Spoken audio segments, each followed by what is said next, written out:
Hey everyone, in this video what I'd like to do is go over a little bit of the beginning of Nietzsche's Also Sprach Zarathustra, or Thus Spake Zarathustra, and then I'd like to get into his, what's considered part of his later period, Jenseits von Gut und Böse, which is also in English as Beyond Good and Evil.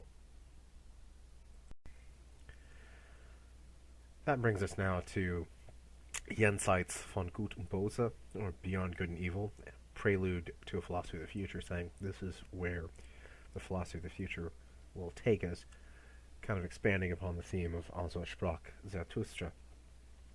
So let's take a look at this, and I'm going to skip through this one considerably, kind of all over the place. Let's start with the prologue. Some of this stuff will seem antiquated, but I think I want to put it in the context of the 19th century. He starts by saying, assuming that truth is a woman, what then? And of course, when Nietzsche talks about women here, I think he has the 19th century conception of a woman as docile and submissive. He knew and had attractions with women where that was not the case, but I think that's the kind of the generic stereotype of the time. But he says, assuming that truth is a woman, what then? Is there not reason to suspect that all philosophers, insofar as they were dogmatists, have known very little about women? That if their aim was to charm a female, they have been especially inept and inapt in making advances to truth with such awful seriousness and clumsy insistence? One thing is certain, she has not let herself be charmed. And nowadays, every dogmatism stands dejected and dispirited, if it is standing at all. For there are those who tauntingly claim that it has fallen, that all dogmatism lies defeated, even more, that it is breathing its last gasp. In all seriousness, there is good reason to hope that all philosophical dogmatizing, however solemn, conclusive, or definite its manner, may have been nothing but the infantile high-mindedness of a beginner. Maybe all that dogmatism, all saying this is how it is, that was just stage one. Maybe things will get better. And we may be very near to a time when people will be constantly recognizing anew what in fact it was that furnished the cornerstone of those lofty, unconditional philosophers' edifices once built by the dogmatists.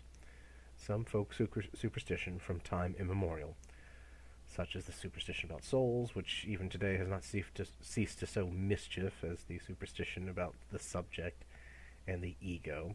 Some play on words, perhaps, some seductive aspect of grammar, or a daring generalization from very limited, very personal, very human, all too human, allzummensicher facts. The philosophy of the dogmatists, we may hope, was only a promise reaching across millennia, and as astrology used to be, in whose service more effort, money, wit, and patience were probably expended than for any real science to date. It is to astrology and its supernatural pretensions in Asia and Egypt that we owe the grand style in architecture. What he's saying at this point is dogmatism, that belief that there's a system of beliefs that you basically should subscribe to. Maybe it's finally coming to an end. And even the sophisticated dogmatisms of today really are just kind of adaptations of dogmatisms from the past. Okay, even the stuff today, when we're talking about the ego and the self, when we're doing psychology, a lot of it is an importation of superstition from time immemorial. However, he says, whether it be, realizing that stuff comes from Vedanta or Platonism, let us not be ungrateful towards them, even though we must certainly also admit that of all errors thus far, the most grievous, protracted, and dangerous has been a dogmatist error, Plato's invention of pure spirit and of transcendental goodness. But now that this error has been overcome, now that Europe is breathing a sigh of relief after this nightmare, and in future can at least enjoy healthier sleep, we, whose task is wakefulness itself, have inherited all the energy that has been produced by the struggle against this error. Of course, in order to speak as he did about the spirit and of the good, Plato had to set truth on its head and even deny perspectivity. What fundamental condition, that fundamental condition of all life, indeed the role of the doctor, we may ask, what caused such a canker on the most beautiful plant of antiquity, on Plato? Did that wicked Socrates corrupt him, after all? Might Socrates really have been the corrupter of youth and deserved his hemlock? But the struggle against Plato, or to put it more clearly, for the common people, the hoi polloi, the struggle against thousands of years of Christian ecclesiastical pressure, for Christianity is Platonism for the common people, has created a splendid tension of the spirit of Europe, such as the earth has never seen. With this kind of tension in our bow, we can now we can now shoot at the most remote targets. So what he's saying here is a couple of things.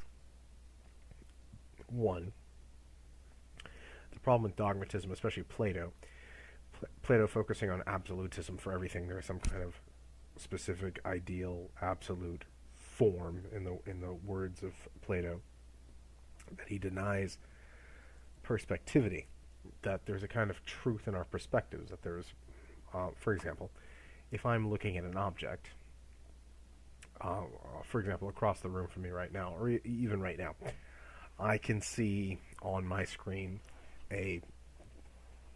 what I'm looking at is the text in front of me on a screen of Nietzsche. In fact, I have the word perspectivity highlighted right now. When you look at it later, and it will be later after this point, you're not looking at it at the same time. You're even looking maybe at the same screen, but you're really looking at my screen in a screen. You're looking at it from your own perspective. That's the truth of the matter. Nietzsche's saying that simply there are perspectives that are true. It's not saying that one perspective contradicts another. That'd be an absolutist kind of way of looking at it. But that perspectives themselves are true. From this angle, it looks like this. It doesn't mean that the object is this way. It just means it looks like this to me. That's why you and I, we can look at the exact same phenomenon from different angles, and we have different takes on it because we're looking at it from different angles.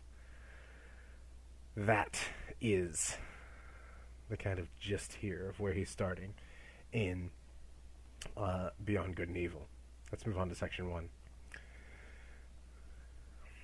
And again, in this one, Nietzsche's kind of all over the place, but I want to make some highlights here. Section 1. The will to truth,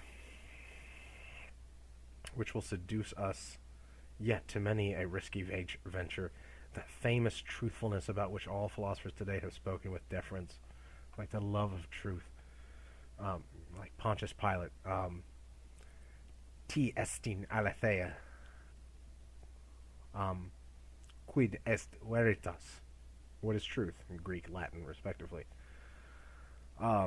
That's been kind of, it's often said that that's what philosophy gets at. Philosophy is getting at what is truth. With that kind of deference. What manner of question has this will to truth presented for us? What strange, wicked, questionable questions? It's already a long story, and yet doesn't it seem to be just getting started? Is it any wonder that we finally grow suspicious, lose patience, turn round impatiently, that we learn from this Sphinx how to pose our questions of our own?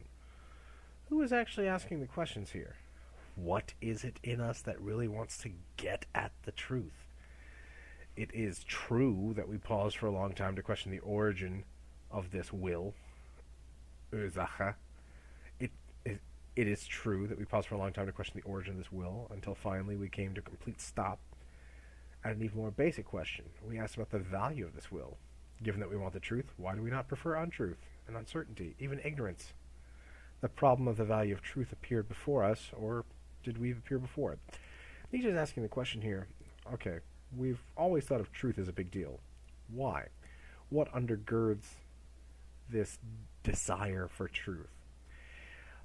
Aristotle begins his book Metaphysics by saying that all humans by nature desire to know. Nietzsche doesn't question this supposition, he simply says it almost as a fact. All people desire to know. We want to get at truth. Why? Nietzsche's asking, well, what's the motivation behind it? Why do we want that? Why do we prefer that to, say, happiness, joy, life, abundance? Why is it that we're so after truth, especially when sometimes you've heard the expression, truth hurts. I've mentioned before, in the words of Solomon in Ecclesiastes, in much wisdom there is much sorrow. Why do we pursue truth when we know that it's painful? Or that it can't be painful? Truth hurts. Next point, section 1, part 2. Let's take a look at this. How could something arise from its opposite? Truth from error, for example. Maybe can we get truth from untruth? How can we get altruism from egoism, truth from error, the wise man's pure, radiant contemplation from covetous desire? Like, how can good things come out of bad things, and bad things come out of good things? Like, sometimes we ask, like, how can bad things happen to good people? How can good things happen to bad people? How is that possible? Nietzsche says this here. Rather, their basis must lie in the womb of existence, in the imperishable, in the hidden God, in the thing in itself, the Ding an sich, and nowhere else. Well, that's Kant. That's what reality is. Reality is in the beyond which we can't see. In Kant, it's the Ding an sich, the noumenal. In Schopenhauer, it might be the will. In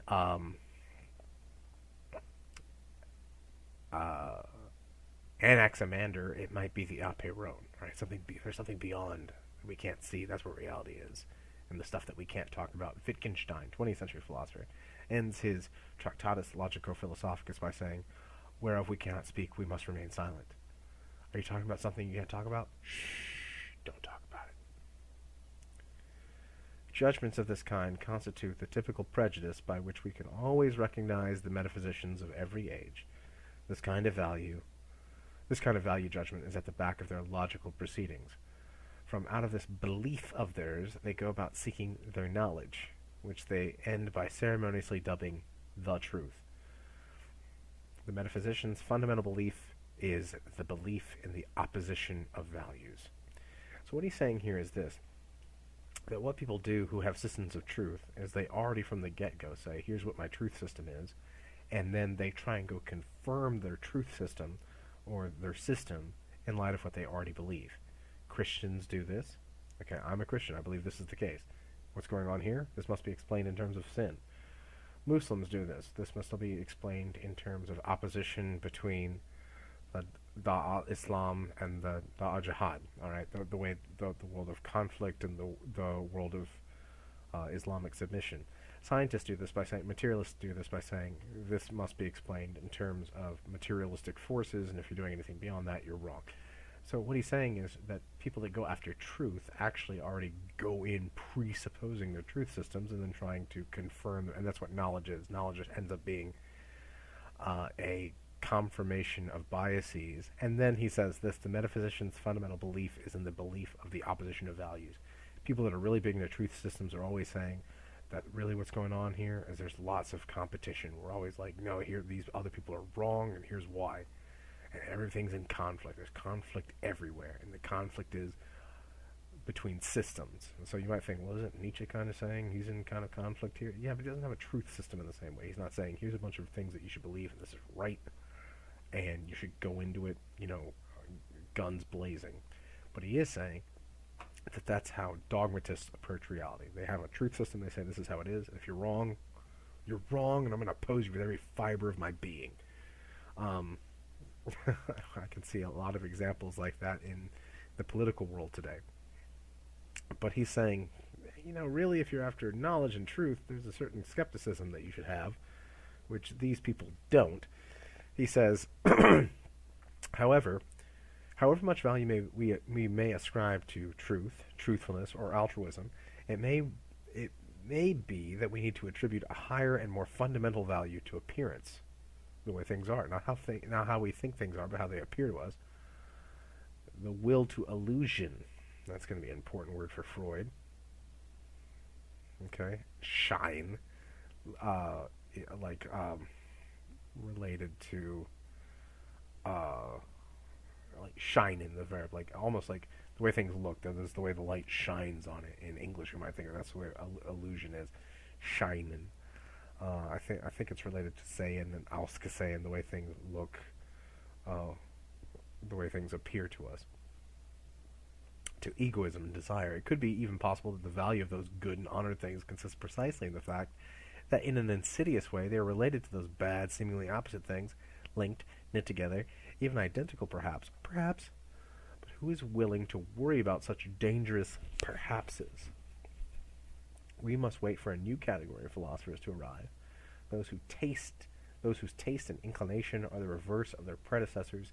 They will be, in every sense, the philosophers of the dangerous, perhaps. And to speak in all seriousness, I see these new philosophers coming. What he's saying here is, think of every time you ever played Devil's Advocate and thought like, well, this is what's going on, but maybe here's what's happening. He's saying that what dangerous philosophy is making the supposition that something's a maybe rather than a must be. So people confident in their belief systems will say, it's this. Here's what's going on here. The Earth was created in 6 days. The Earth is 4.5 billion years old. It is this, period. And if you think otherwise, you're an idiot. The philosopher of the future, not being consigned to dogmatism, can go, well, maybe on this model it is. But how do we know the model is true? How do we know that? That's at least the kind of thing that he's getting at here. This is really, if you go look at Paul Ricoeur's piece that I put under Marx in the last section, the school of suspicion, this is the way he describes Nietzsche, and this is really Freud's methodology in many ways. Not exactly the content is different. But this is the methodology. This is really the school of suspicion. This is what Nietzsche has similar to Marx. Is this maybe it's otherwise, and embracing the kind of explanatory power of maybe as opposed to must be. And Marx is a kind of a must be when it comes to dialectical materialism, scientific materialism. Like, this is the way when it's about real people, we need to look at it this way. But still, the skepticism he has about the way that we've been doing things in the past is similar to what Nietzsche's saying here. Behind, Nietzsche says, 314, behind all logic too, even when you want to make things all facts and logic, behind all logic too, and its apparent tyranny of movement, there are value judgments, or to speak more clearly, physiological demands for the preservation of a particular kind of life. That a certainty is worth more than an uncertainty, for example, or that the appearance is worth less than the truth. Whatever their regulatory importance for us, such evaluations might be nothing but foreground evaluations, a certain kind of niaiserie, as is required for the preservation of beings like us.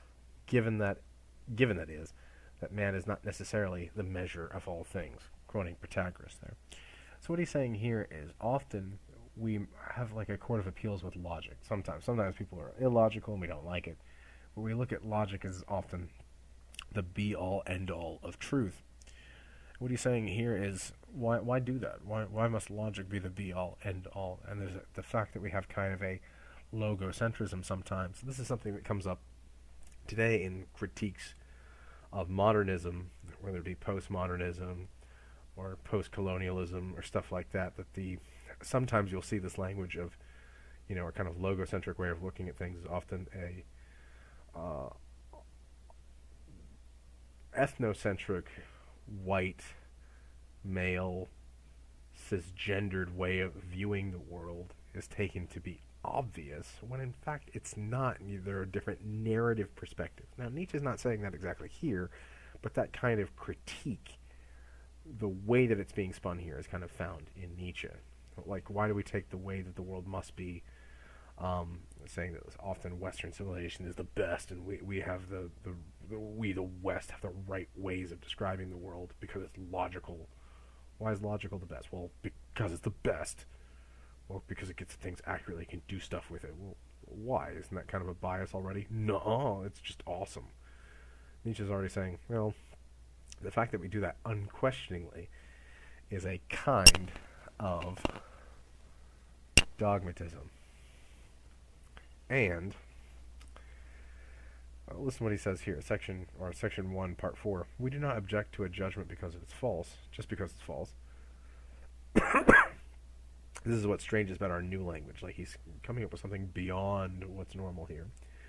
The question is rather to what extent the judgment furthers life, preserves the species, perhaps even cultivates the species, and we are in principle inclined to claim that judgments that are the most false, among which are the synthetic a priori judgments, take that Kant, are the most indispensable to us, that man could not live without accepting logical fictions, without measuring reality by the purely invented world of the unconditional, self-referential, without a continual falsification of the world by means of the number, that to give up false judgments would be to give up life, to deny life, admitting untruth as a condition of life.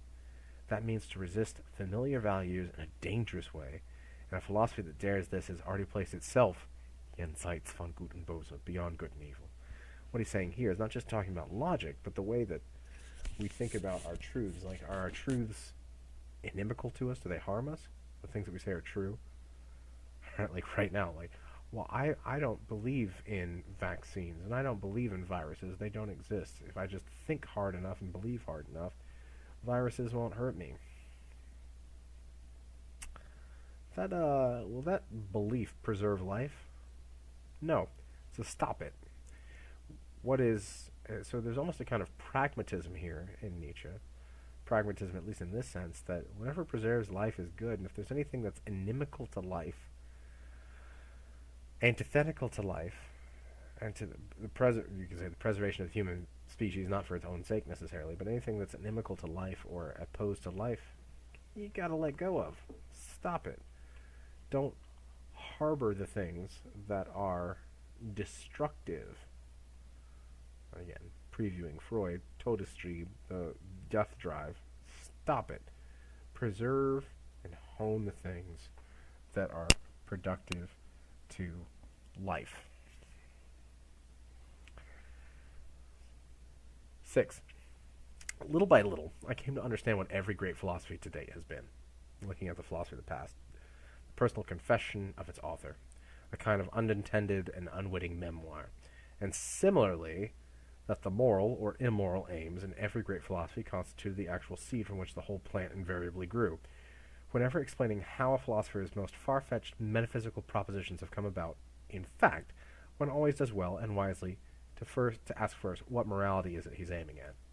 Thus, I do not believe that an instinct for knowledge is the father of philosophy, but rather that here as elsewhere a different instinct has merely made use of knowledge and knowledge.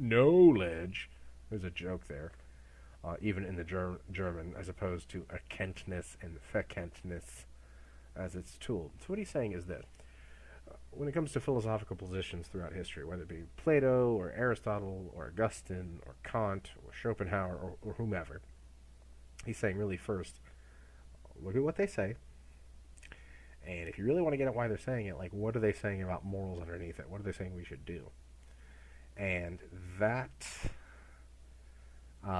morality that they're aiming at is really why they're doing the rest of it. So, for example, if we were talking about Christianity or Judaism, like, okay, they say these things about God, Jesus, Christ, creation, the Creator, various rituals and festivals and things about circumcision and baptism, all those incidental elements. Cool, those are the particulars. What are they really saying to do? These moral acts. Love your God with all your heart, with all your soul, your mind, and strength. Love your neighbor as yourself, and that means don't commit adultery, don't steal, don't murder, don't covet. Really, undergirding every metaphysical assumption is an ethical one. Now, interestingly, this one has carried over into some conservative circles. You know why you don't want to listen to the postmodernists? Because they're telling you can do anything that you want. All the morality is bad. Because they're saying you can do whatever you want. That's what happens when you don't believe God exists. Like Dostoevsky said, if God does not exist, all things are permissible. What evil comes from that? Now, that last part Dostoevsky didn't say, but that's kind of the implication. That's what Nietzsche is getting at. Really, when you make a declaration about the world, what you're really doing, and this is what Nietzsche's saying, what's undergirding that or going underneath it, when you say, like, this is how the world is, what you're really doing is saying, here's the way that morals should be, and here's how we should act. So if you're an atheist and you're saying, there is no God, really what's undergirding that is you're saying there is no God because you want to say, and this is why we can act this way or not act this way. This is why you should be able to engage in these sexual acts, or this is why abortion should be moral, or this or that and the other.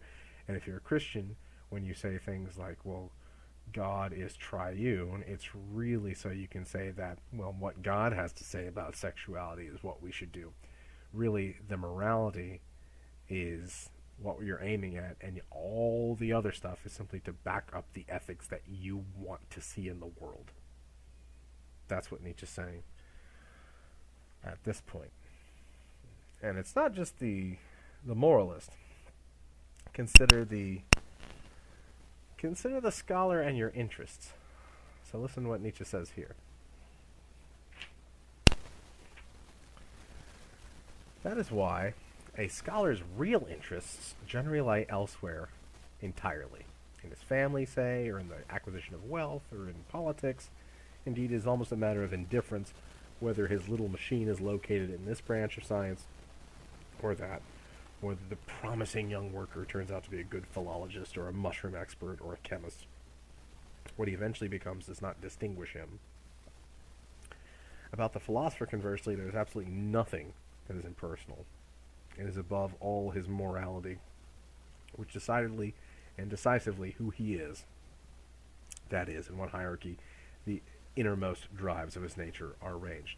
What he's saying here is this too. When it comes to work, when people get into work, even if it's work that seems like for a good cause, I want to be a doctor. I want to help people. Why do you really want to help people? Where do your interests really lie? Taking care of your family. So you feel, I want to be a doctor. I want to take care of people. No, you want to be able to buy toys for your kids. You want to make money and have a big house. You want to be powerful. Doesn't matter what you're pursuing. No, I'm not doing that kind of medicine. I'm going to pursue something more scholarly. Cool. Whatever it is you're doing it for some kind of other interest, some ulterior motive.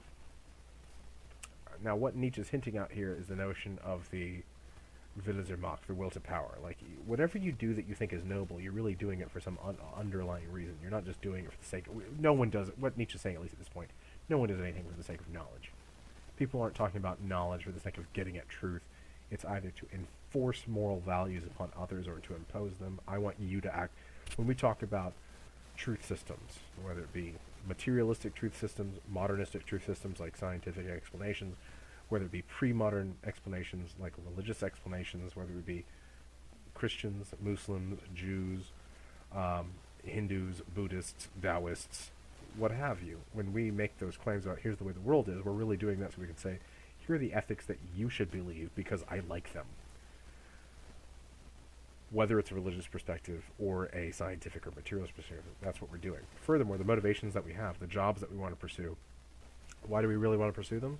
Because we want to make money. And sometimes it's not merely egotistical, like I want to make as much money as possible, be greedy, dollar bills, y'all. But sometimes it's more of a pragmatic understanding of the acquisition of wealth. I want to spend money on my kids. I want to have a big house. I want to have stuff. And Nietzsche's saying that's what really undergirds our interest. We don't go to work because we want to go to work. We go to work so we can get the stuff that we want. It's undergirded by some other factor, says Nietzsche. All right, let's move on.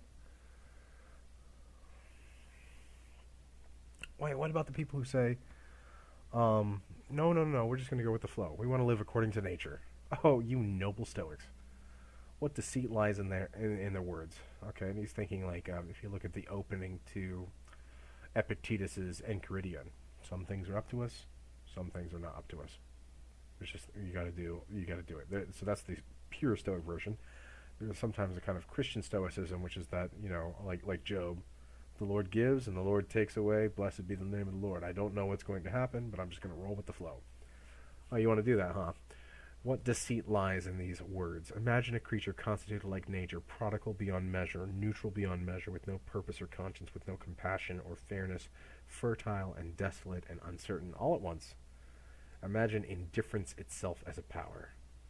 How could you live according to this indifference? To live, isn't that precisely the desire to be other than this nature? Doesn't life mean weighing, preferring, being unjust, having limits, wanting to be different? And even if the real meaning of your imperative is to live according to nature, is to live according to life, how could you do otherwise? So what he's saying here is the stoic attitude of just going with the flow. I'm going to deal with whatever happens to me. Not necessarily even in a defeatist way. So it's not like being Eeyore from Winnie the Pooh, but just people saying, whatever happens to me, I'm just going to roll with the punches. I'm just going to take it. Now stop it. Take control of the reins of the life. Don't just let things happen to you. That's what Nietzsche's saying. You live. Letting things happen to you is not life. That's a kind of weakness, and when you do this, you end up being, when you do this, when you see the world in this way, with all of your love of truth, you force yourselves to stare so long, so constantly, so hypnotically at nature that you see it falsely. You just end up always seeing things working together. You always say, oh, this is the way fate determined it. This is what God had planned. This is the way it was supposed to be. That is stoically, and you become incapable of seeing it otherwise. Oh, it must be this way because this is the way that I'm seeing it. And Nietzsche is just saying this is a false appraisal of the world, and what we do in this case is we always create the world according to our own image. This is what we do with fate. Let's say you're in a romantic relationship with someone. Let's say, and some of you are too young for, I guess, this to really be the case. I'm sure none of you are married. But often people will do this where often people will meet their spouse on like a chance, like you bumped into each other once and you look back on it and say everything was leading to this moment, and your entire conception of reality is a trajectory of this had to happen in this way. Even when it was it was circumstantial, the way things transpired together, that a lot of accidental things came together. But what we do is especially when we retroactively look at things, we look at a narrative as that it must have gone this way, and it couldn't have been otherwise. Nietzsche's saying, well, of course we do that. We impose necessity in the world as though it must have been this way, that things must be this way. And what we end up doing when we do that is we shape the world in the way, not that it is, but as we're conceiving it. It's kind of a twist on Kant's notion. That's why I don't think there's any coincidence that in the next paragraph that we have in this sample, section 11, he brings up Kant into the equation, saying people today are trying, it seems to me, to divert attention from Kant's real influence on German philosophy. What was that? Trying especially to evade what he himself considered the great value. Kant was most proud of his table of categories. Remember that transcendental process, you got the pure concepts of space and time, you got the categories of quantity, quality, relation, and modality, and then you've got that transcendental unity, the apperception, that process. Kant was most proud about that, holding it in his hands as he said, this is the most difficult thing that could ever be undertaken for the benefit of metaphysics. But, says Nietzsche, let's understand what this really implies. He was proud of having discovered in man a new faculty. And here we are, in the 1770s, really at this point, 1780s, when Kant was writing, that he discovered something in humans that had never been there before. Of course, if it was there, it had to have been there before, but it's almost like Kant was talking about like a discovery. It's kind of a mistake, like when people say that when Benjamin Franklin held up the kite and lightning struck it, that he invented lightning. He's Benjamin Franklin, not Zeus. He didn't invent lightning, but people will say that. No, he discovered that lightning was electricity, if that experiment actually happened that way. But that kind of misunderstanding of what's going on, people say this, like, Kant discovered a new faculty, here's the new superpower of humanity in the 1780s, the faculty to make synthetic a priori judgments. I can picture a cube, I can know the things about it in my mind. It has 12 edges. Granted that he was deceiving himself about his discovery, nevertheless, the development and rapid flowering of German philosophy stem from this pride and from the rivalry of his disciples to discover, if at all possible, something worthy of more pride. The real is the rational, and the rational is the real. Hegel. Okay? The Das Ich of Fichte. We have new faculties, we have new superpowers. let's think about this. It's high time. How are synthetic a priori judgments possible? Wondered Kant. Critiqued in writing Vernunft. Critique pure reason. And what did he answer? They are facilitated by faculty. What he's saying here is that often what modern philosophy does, and even modern science to some degree, is just invents new powers and then says, "Oh, they must be," and just coming up with new jargoned explanations of antiquated phenomena. Like we all, this is not getting at truth. This is getting at almost a kind of explanatory fiction when it comes to our ways of describing the world. Kant wasn't getting at reality. He was getting at talking about, well, no, I actually have this power. You probably didn't know this. And to a degree, science does this still to this day when it's coming, especially when we're talking about psychology and sociology. Like, we're still the same, we're still Homo sapiens. Nothing has changed there. Certainly cultural aspects have changed. But when we're talking about truth, it's almost like, oh, no, really, human beings work in this way, and we're just discovering this, and we didn't know this until just now. And what these explanatory models do is they end up being that same kind of dogmatism that he was talking about early on. And what Nietzsche says in the next section, right underneath it, these answers belong in comedy. For the Kantian question, how are synthetic a priori judgments possible, it is high time to substitute another question. Why is belief in such judgments necessary? Like, why put it that way? Or we have synthetic a priori judgments. Cool. So our mind can do stuff that we can't explain. Why put it in such technical language which does nothing and makes it like a mystery? It is time to understand that for the purpose of preserving creatures of our kind, we must believe that such judgments are true. Like, that's what we do. People talk about this in some forms of evolutionary epistemology today, that the reason why we have certain behaviors is because they're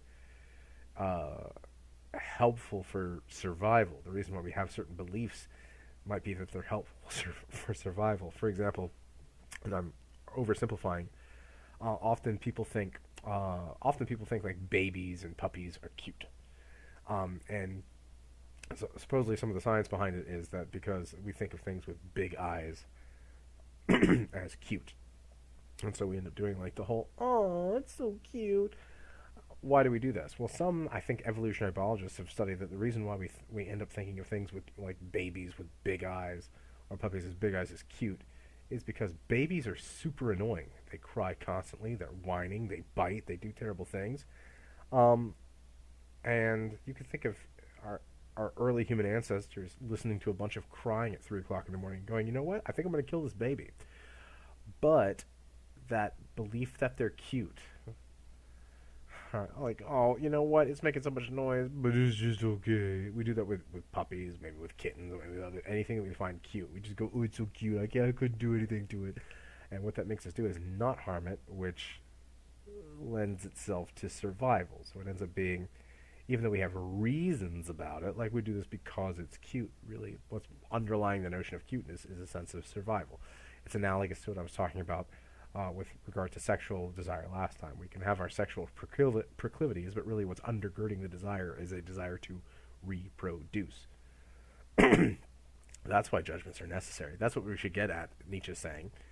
Not that we believe this, or we can look at things in this way, but why do we need to do that? Like, what makes us do that in the first place? Why do we have to get at truth? It's time to understand that for the purpose of preserving creatures of our kind, we must believe that such judgments are true, which means, of course, that they could still be false judgments. Like, listen, maybe we believe in things that are wrong, but they work. So consider this example, and I think I've said it before.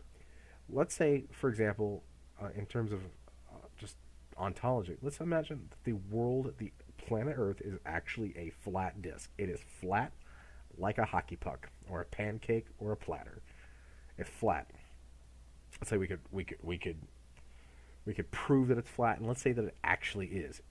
I don't think it is, but let's just say that for the sake of argument.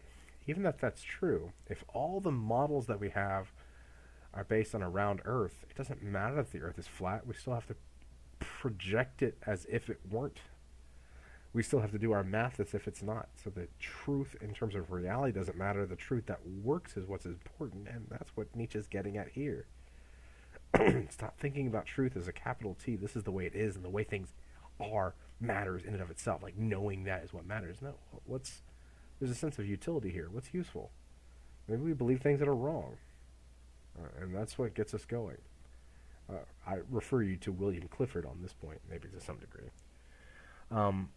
But that's something that we should consider at this point, is the nature of truth and reality and knowledge. And that's what he's getting at so far in Beyond Good and Evil. Really, it's not just beyond good and evil. Maybe we could get it beyond notions of truth, is what Nietzsche is talking about at this point. All right, on page 320, Nietzsche starts talking about the concept of the will. Let's talk about that. He says, philosophers tend to speak about the will as if everyone in the world all knew about it. So, stop and think about this for a minute. So when I say the will, not willing or wanting to, or I will to do that, I will do that. Everybody get it? And Nietzsche's already kind of saying, not really, especially when we're talking about the will as a faculty, to use the expression that Kant used earlier.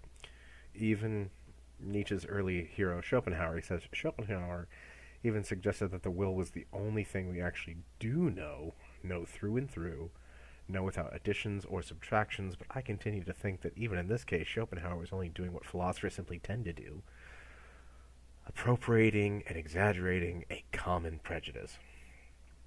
As I see it, the act of willing is something complicated, something that has a unity only as a word, and this common prejudice of using only one word has overridden the philosopher's caution, which was never all that great anyway.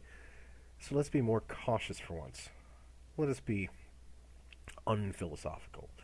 Let us say that every act of willing there is, first of all, a multiplicity of feelings, namely the feeling of the condition we are moving away from, and the feeling of the condition we are moving towards. The feeling of this away and this towards, and then a concomitant, that means at the same time feeling in the muscles that without our actually moving arms and legs comes into play out of a kind of habit whenever we will. I'll give an example here. Let's say, especially after Thanksgiving, all right, we will to lose some weight. Okay, we will to exercise more. That's something we want to do, and we feel it in our will, like, I need to do this, I need to exercise, I need to go to the gym. Then it's more than simply a willing to do that. It's a moving away from, I don't want to do anything. I don't want to exercise. I don't want to go to the gym. It's a moving away from that, and it's a moving towards, hey, I'm going to think more about my health. I want to think about how many calories am I consuming a day. So it's more than simply one desire. It's actually the away from and the going to. So that could be something where it's a complicated desire. It could be something like, I will to get a college education. It's the moving from, I'm not going to do things associated with that. Like, I don't want to, I'm not going to play video games all day. I'm a professor and I do that quite a bit. But it's a moving away from doing certain things and a moving towards certain things. And the concomitant feeling, the actual feeling, not just the desire. Sometimes you can have a desire to do something, like, I'm going to do this, and it never happens. There is an additional component of the feeling in the muscles, like, I'm physically going to do this with my body. I'm not just going to want to do it, I'm actually going to do it. I'm sure you can think of moments in your life where you wanted to do something and you didn't. The will is all those things. There's that feeling. There's even sometimes a kind of pleasure that comes from doing the thing. Right? Second, here, this is where I am, just as we must recognize feeling, and indeed many kinds of feeling, as an ingredient of the will, so we must likewise recognize thinking. In every act of will, there's a commanding thought, and we must not deceive ourselves that this thought can be separated off from willing, as if we would then have any will left over. Third, the will is not merely a complex of feelings and thoughts, it is above all an emotion. In fact, the emotion of command. Not command in the sense of imperative, but command in the sense of mastery. This is important for Nietzsche, of course. that willing involves a kind of self-mastery. I want to do this, I'm going to do the things necessary to make it happen. And that's an emotion. Colloquially, we might say feeling, although I can think of some philosophers like Damasio saying that, there's a distinction between feelings and emotions, and I think that is appropriate. But so there's a sense in which it involves, the will involves willing. The willing in two senses, willing away from and willing towards. Thinking, what am I going to do? Coming up with plans of action. And then the feeling of, I'm going to do this. Willing is a kind of emotion of command, that I'm going to do this thing. And sometimes, like, I'm thinking of examples where we might have some hesitancy, but it could be something as simple as, I want McDonald's for lunch today. And you know what? I'm going to go do it. I'm going to spend the money on it. I'm going to go do it. And I'm going to actually make it happen. And that's the will. What is called freedom of the will is essentially the emotion of superiority felt towards the one who must obey. I am free. He must obey. The consciousness lies in every will, as does also a tense alertness. Now there's a little bit of play going on here. Martin Luther spent a lot of time in discourse with Erasmus talking about the freedom of the will, saying that we don't really have a freedom of the will. Of course, Calvin talks about it in a little bit of a different way from the way that Luther does.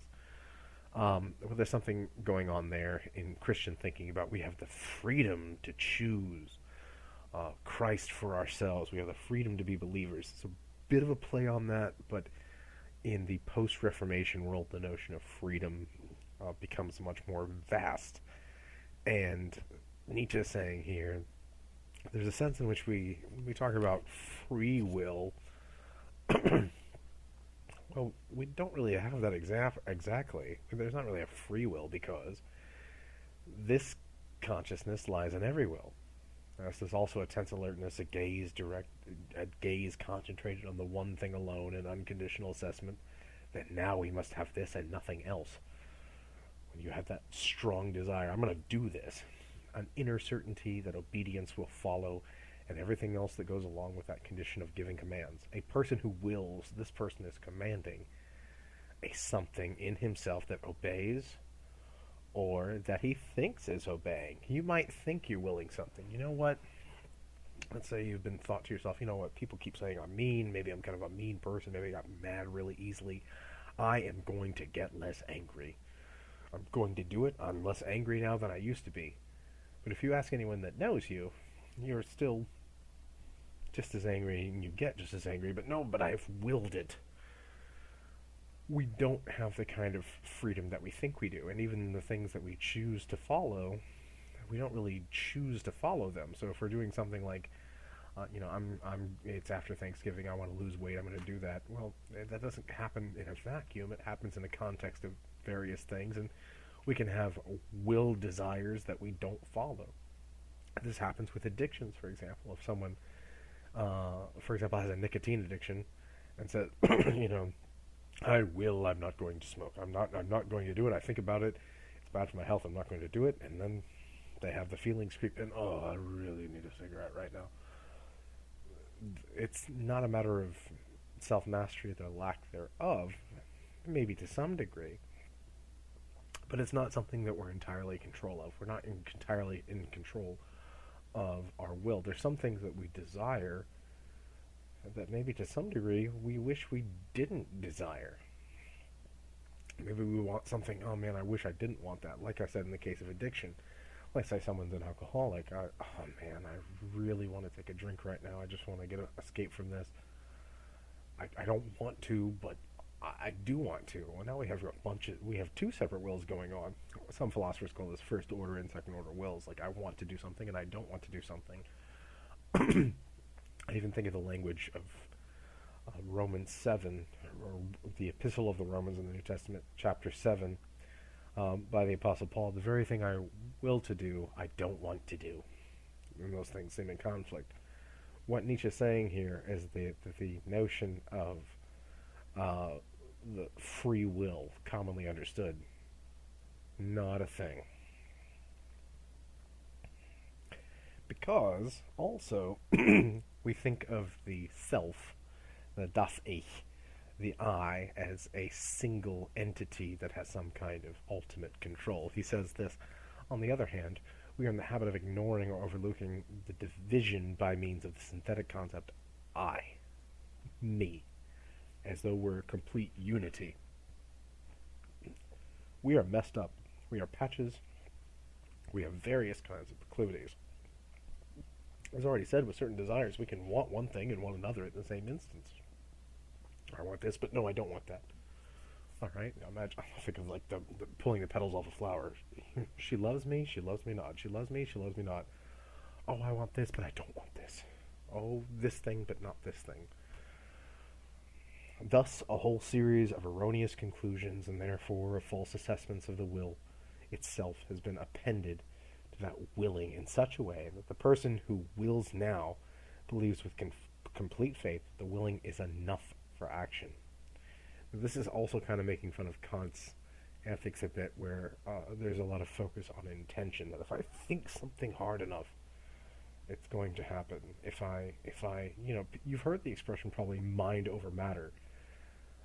That's almost a kind of Neoplatonic expression, that as though my mental energy is more powerful than the physical materiality that is subservient to it. So if I just think hard enough, it's going to dictate reality. Sometimes you get it in that kind of sense, and like people doing physical activity, but sometimes you get it in a higher metaphysical sense, that we can almost control things, almost like magic. Like if I just think hard enough, I can make things happen in reality. If I just picture that Ferrari, I'm going to get one. And Nietzsche's saying, not so much. Now let's move on to section 20.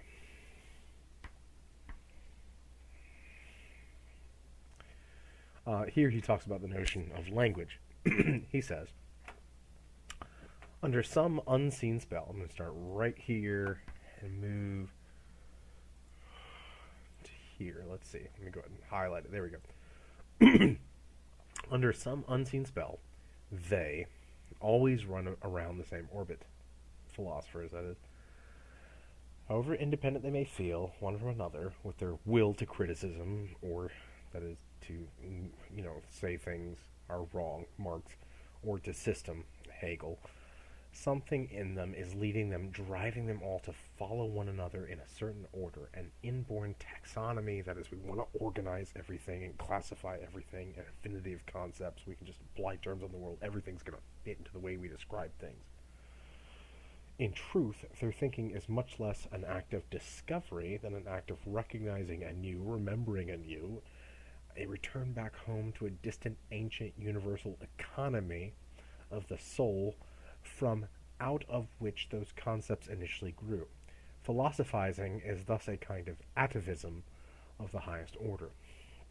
This easily explains the strange family resemblance of all Indian, Greek, and German philosophizing. This is true with language and with philosophy. People often try to do a kind of genealogy. Nietzsche's going to get there a little bit later. Etymology of kind of tracing things backward. Oh, there's an Indo-European connection. If you go back far enough, something like in Indian, Greek, and German, say something like in Indian, Diauspita, Zeus, and Tyr are all kind of the same deity in Indo-European, Proto-Indo-European mythology. They probably all have the same root, not just with mythology, but also with various languages. For example, off the top of my head, let's see, similar concept, the word father. In Hindi, the word for father is pita. In Greek, it's pater. In German, it's vater. Similar. It sounds similar. Pita, pater.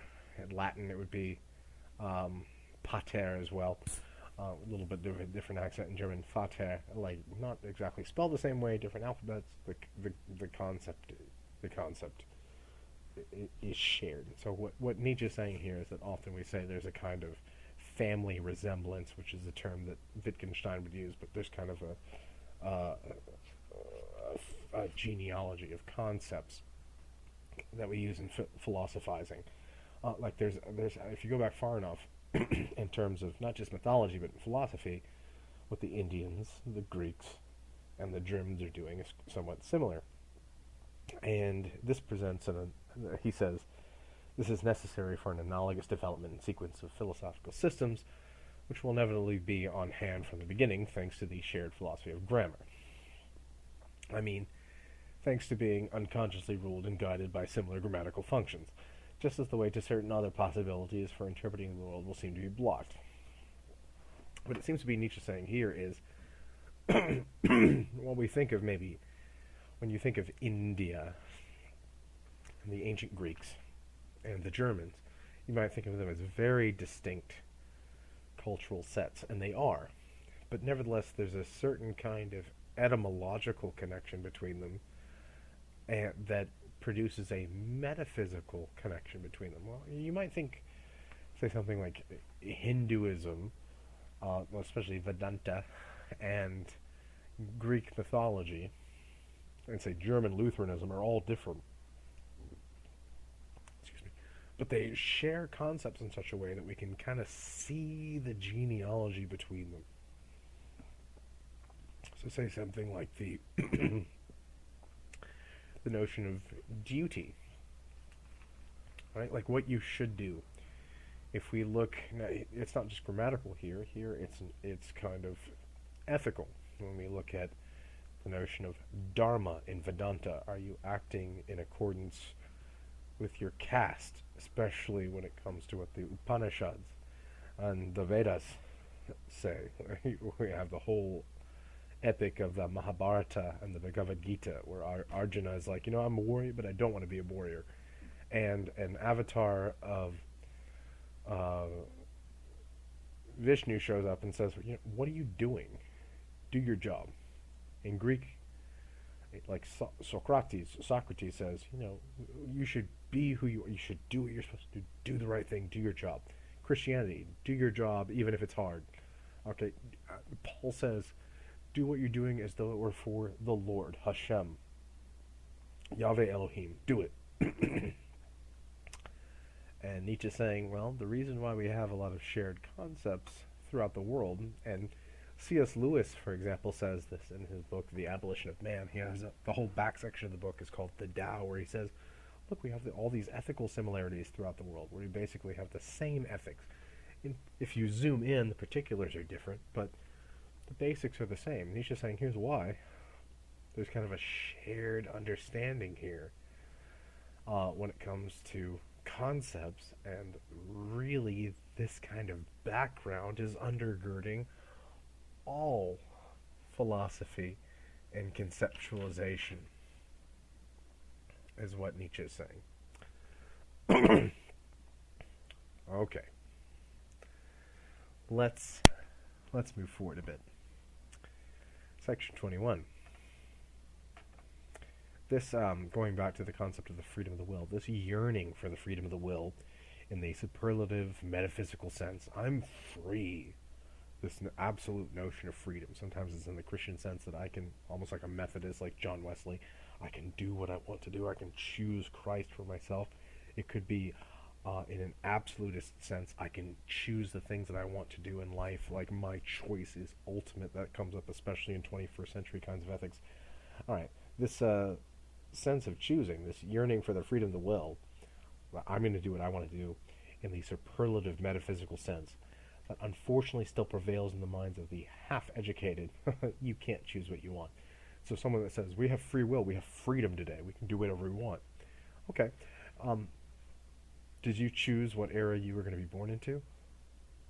Well, no, but since I've been born, I can kind of choose what I want to do. Nope.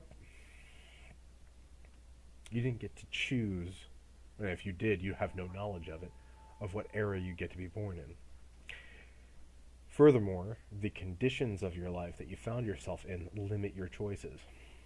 So, for example, right now, we are having this course in English. Why aren't we having it in Occitan? And if you're going, what's Occitan? That's exactly my point. Occitan was a kind of version of non-Parisian French that was spoken in most of France outside of Paris 800 years ago. Why aren't we speaking it? And if I said, hey, you know what, let's just all choose to speak Occitan together, why aren't we doing it? Because we live in America. And in America, we speak primarily English. There is no official American language. And there are other languages spoken in America, everything from Spanish to Inuit. But here, the reason why I'm speaking this language now is because of things outside of my control.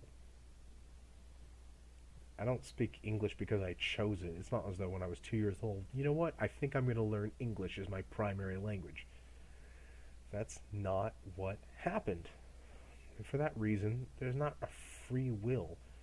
And even the American language lends itself to kinds of things about our conceptualization about reality. American English especially has a kind of libertine aspect to it that maybe some people don't even recognize. Like, for example, English is not a gendered language. I think that's perhaps, there's at least a possibility here that's why there might be things in the English language that lend itself to the causes of, say, transgenderism, is the fact that we don't have inherent genders of objects in English. Not that genders ever make any sense. So sometimes in language, you will talk about, I want to say, like la mujer, the woman in Spanish. It's feminine, obviously. But there's things in other languages where the genders don't make sense. Like we can say, I have a table underneath me. It's la mesa. Okay, in Spanish, the table.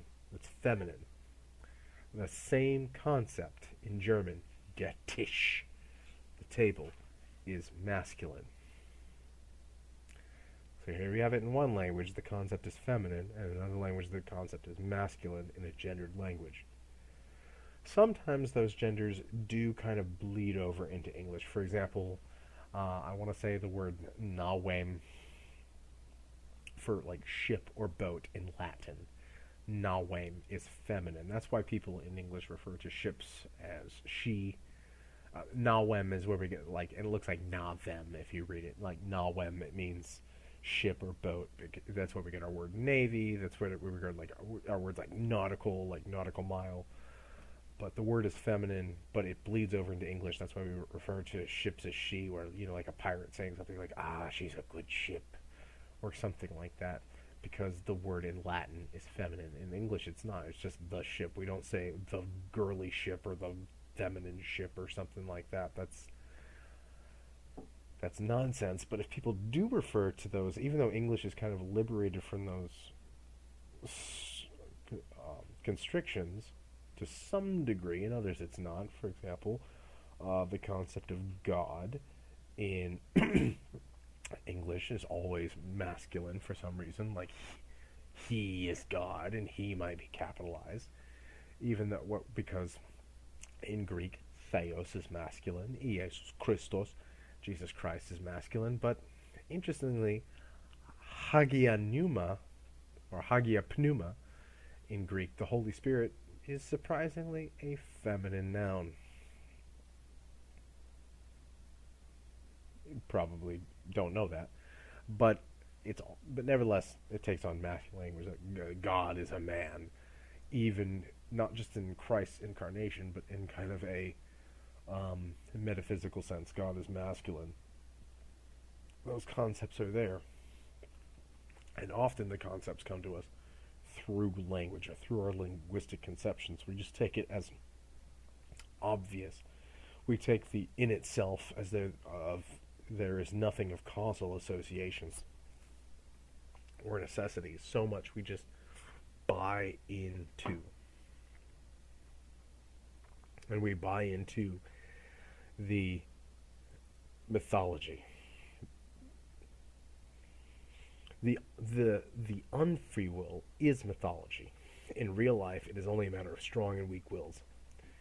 Whenever a thinker sniffs out coercion, necessity, obligation, pressure, constraint in any causal connection, or psychological necessity, it is almost always a symptom of where his own inadequacy lies.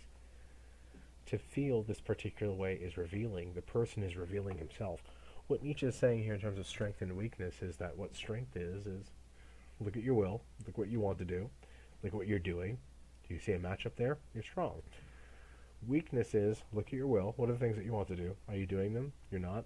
That's a weakness. If you keep thinking to yourself, I want to do this, this, and this, no, I can't, I don't want to, it would be too much. That's what we mean by strength and weakness today. He's not talking about the ancient conception of strength and weakness that we've already talked about before in like The Birth of Tragedy, and we'll see it kind of again in the Genealogy of Morality, but today. Let's take a look at section 22. And here we're talking about interpretation. Really, Nietzsche here in many ways, I don't want to say he invents hermeneutics. He doesn't. Schleiermacher has already talked about it. But here he lends a lot of credence to the notion of hermeneutics. Remember, before he brings up the word that a philologist is someone who studies, literally means a lover of words, someone who studies language very much like an etymologist today. He says, if you'll forgive me, an old philologist who can't give up the wickedness of pointing out examples of bad interpretive practice. Okay, bad interpretations. He says, I did hermeneutics, I can't help this. The lawfulness of nature. Sometimes we'll use breathy phrases like this, the lawfulness of nature. You know, the way things are permitted to be.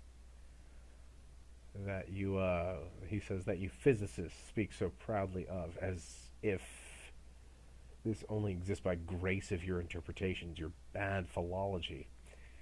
It is not a factual matter, not a text, not something that we can read out there in nature. It's not like as though we'll find out there in nature reality itself.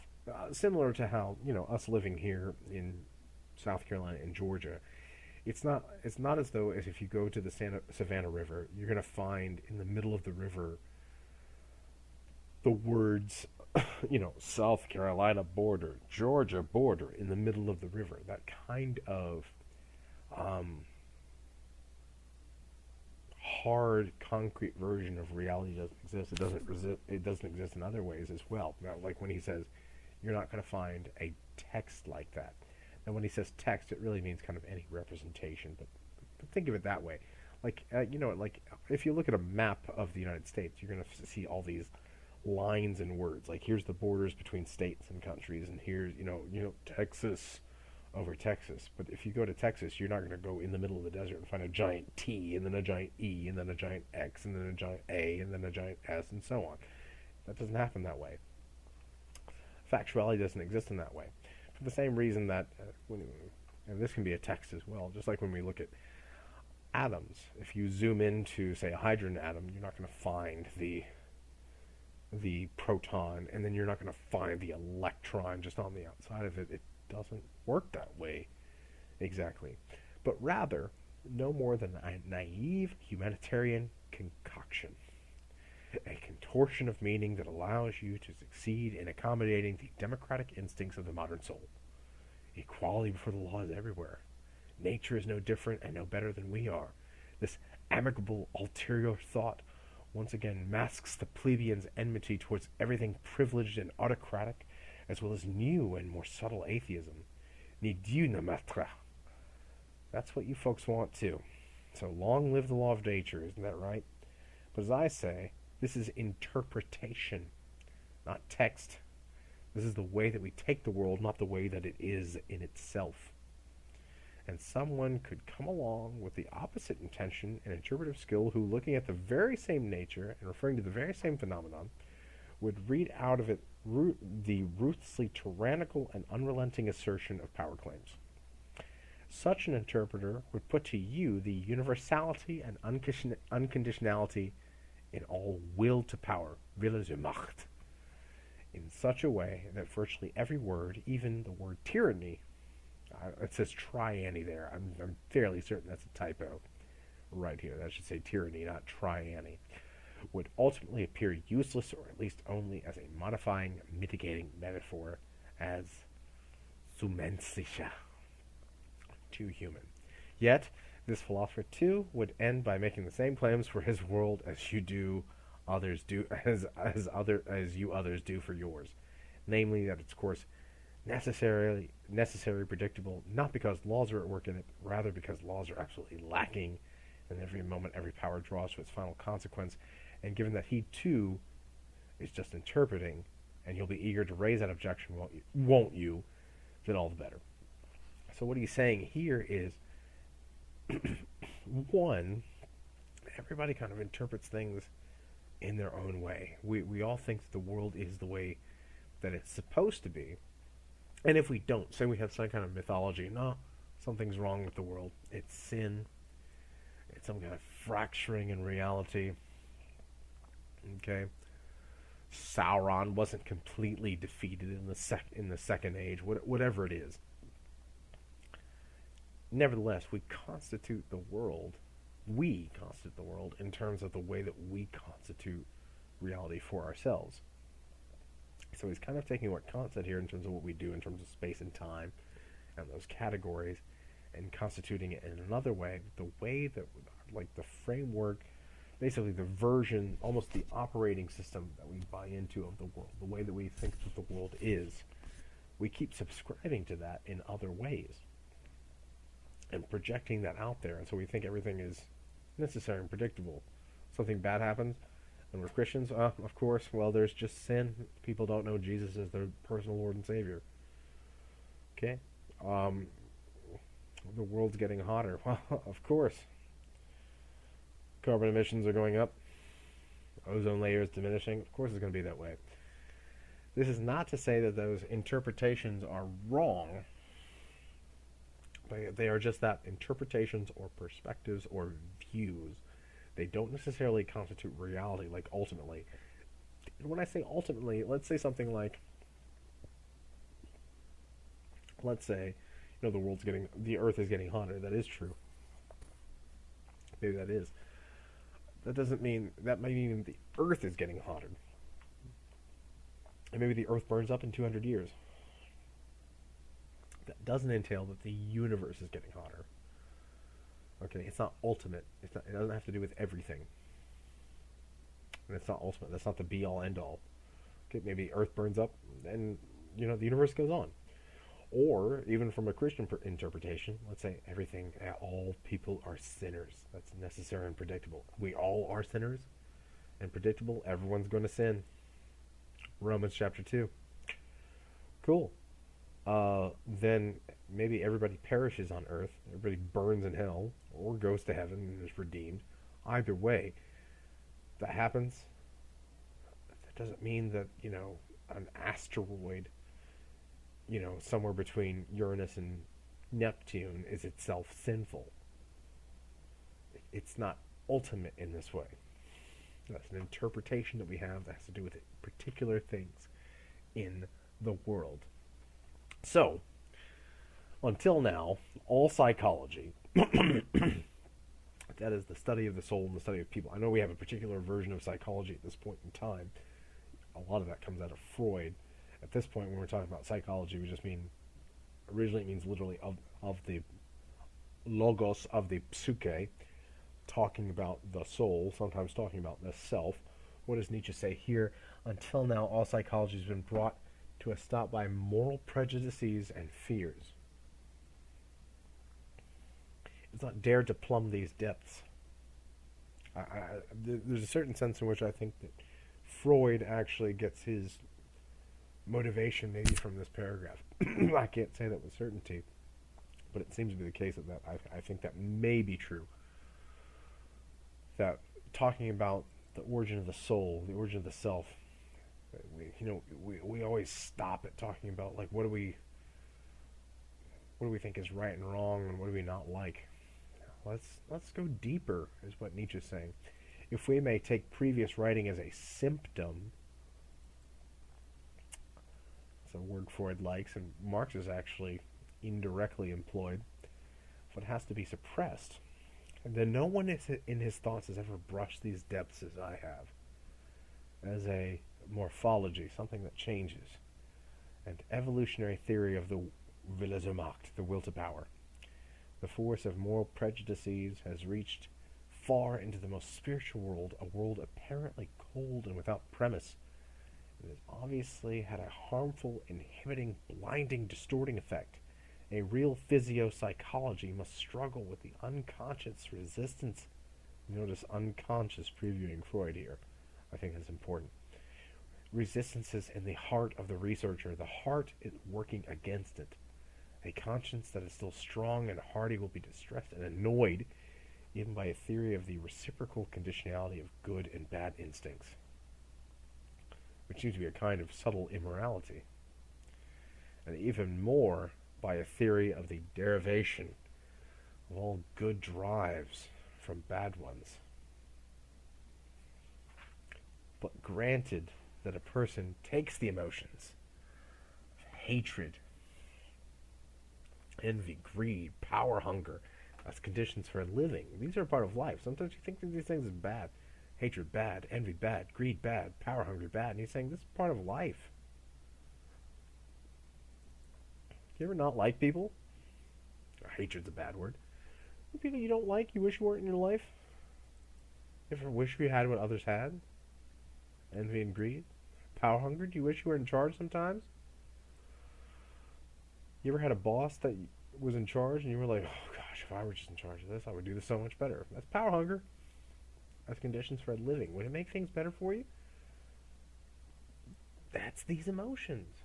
Doesn't mean they're ultimate. Those are emotions. Crucial and fundamental to the universal economy of life, and therefore in need of intensifying in life to be intensified. He is also a person who suffers from such an orientation and judgment as if he were seasick. Oh, I can't deal with that. It makes me nauseous. Makes me nauseated. Power hungry. Like, I'm mad at other people. No, I can't be. And yet, even this hypothesis is by no means the strangest or most painful one in this enormous, virtually new realm of dangerous insights. This is again back to the philosophy of the future. This is something new. Like, people come to terms with this. And in truth, there are 100 good reasons for everyone to stay away from it if he can. On the other hand, once your ship has strayed onto this course, well then, all right, grit your teeth bravely, open your eyes, keep your hand at the helm. Like, you're gonna have to work for this. Like, if you come to terms with this, where these are things that you can do, people aren't gonna like you. You're gonna have to deal with it. And it might be painful. We are going to be traveling beyond morality. Again, jenseits von Gut und Böse, as he says here, über die Moralweg, over the way of morality. You're going to be going above and beyond, and people aren't going to like that. People like what they're comfortable with, and other people, if you say, I'm beyond this, I'm not going to follow your conventions, people don't like that. Ever. So, we especially do it with morality. People have different ethical proclivities from us. We say, oh, that person's immoral. But this can be as simple as something like we do in high school, where we like a particular kind of music, someone else likes another kind of music, and they don't like ours, and we go, oh, they like this, that's gross, that's stupid, that's nasty. Oh, can you believe they like that? It's the exact same kind of phenomenon, is what Nietzsche is telling us. We go, I don't like that, so it's wrong, and it's stupid, and it's dumb. And that's what we do, is that we often say, this is not the case in every instance, but we often point outside ourselves and say, that's wrong, that's stupid, that's dumb, I don't like it, simply because it's different and people are not subscribing to the way that we like to do things. Sometimes when it's a matter of difference, but especially when it's a matter of contention, when someone says, oh, I don't believe that way. So, for example, I remember one time, this was just a couple of years ago, Lady Gaga, she was being interviewed by Anderson Cooper, and this was a couple of years ago. Maybe 3 or 4 years ago. She was being interviewed, and Anderson Cooper said to her, "Hey, people were saying that you're a man, that you had male genitalia. What do you say to that? Are you going to respond to that?" And she said, "I don't care Who cares if I say that? Who cares if I even do? What's the big deal? And Anderson Cooper said, well, if it had been any other celebrity, he would have responded to this by making a statement like, I don't have male genitalia, but you didn't do that. And she says, who cares? And the fact of who cares, that there didn't have to be a definitive explanation and explication of her femininity or of her gender identity or of her sexual identity itself, seemed to many to be antithetical to established norms. Where people said, well, that's why I don't like her. She has a song called, I think, Born This Way, or I'm Born This Way, or something like that, where, well, you know what that represents? That represents that you can do what you want. And how terrible is that? Which is ironic, because sometimes it's decried by the same people who would put "Don't Tread on Me" flags outside their house.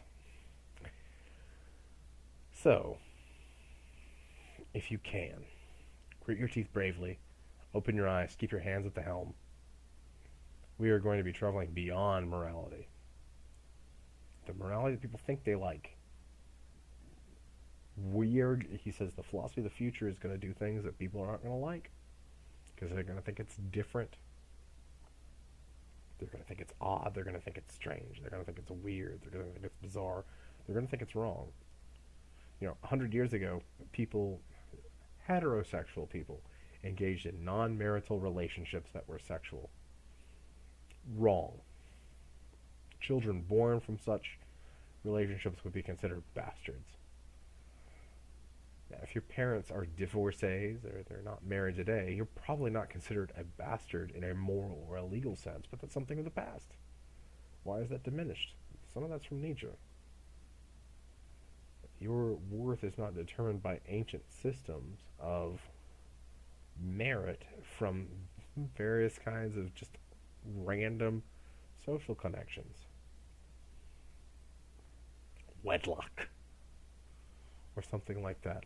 That's of the past. That's part of what Nietzsche's saying here. It's not, we don't have to go based on old versions of things.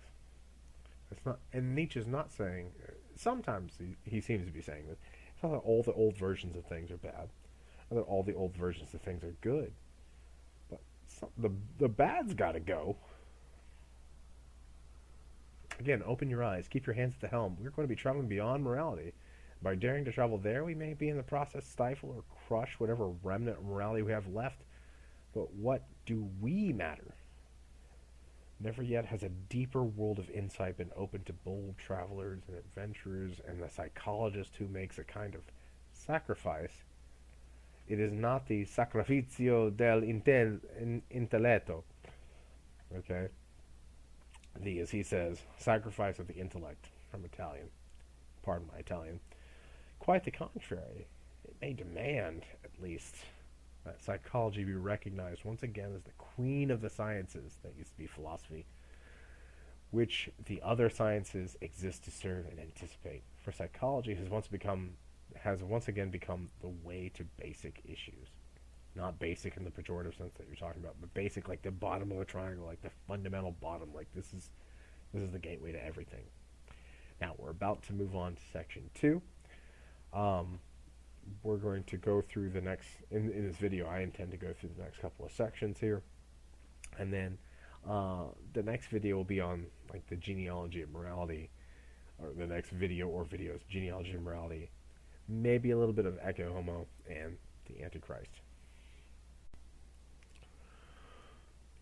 Alright, now let's move on to section 2 of Beyond Good and Evil. Let's start with this passage.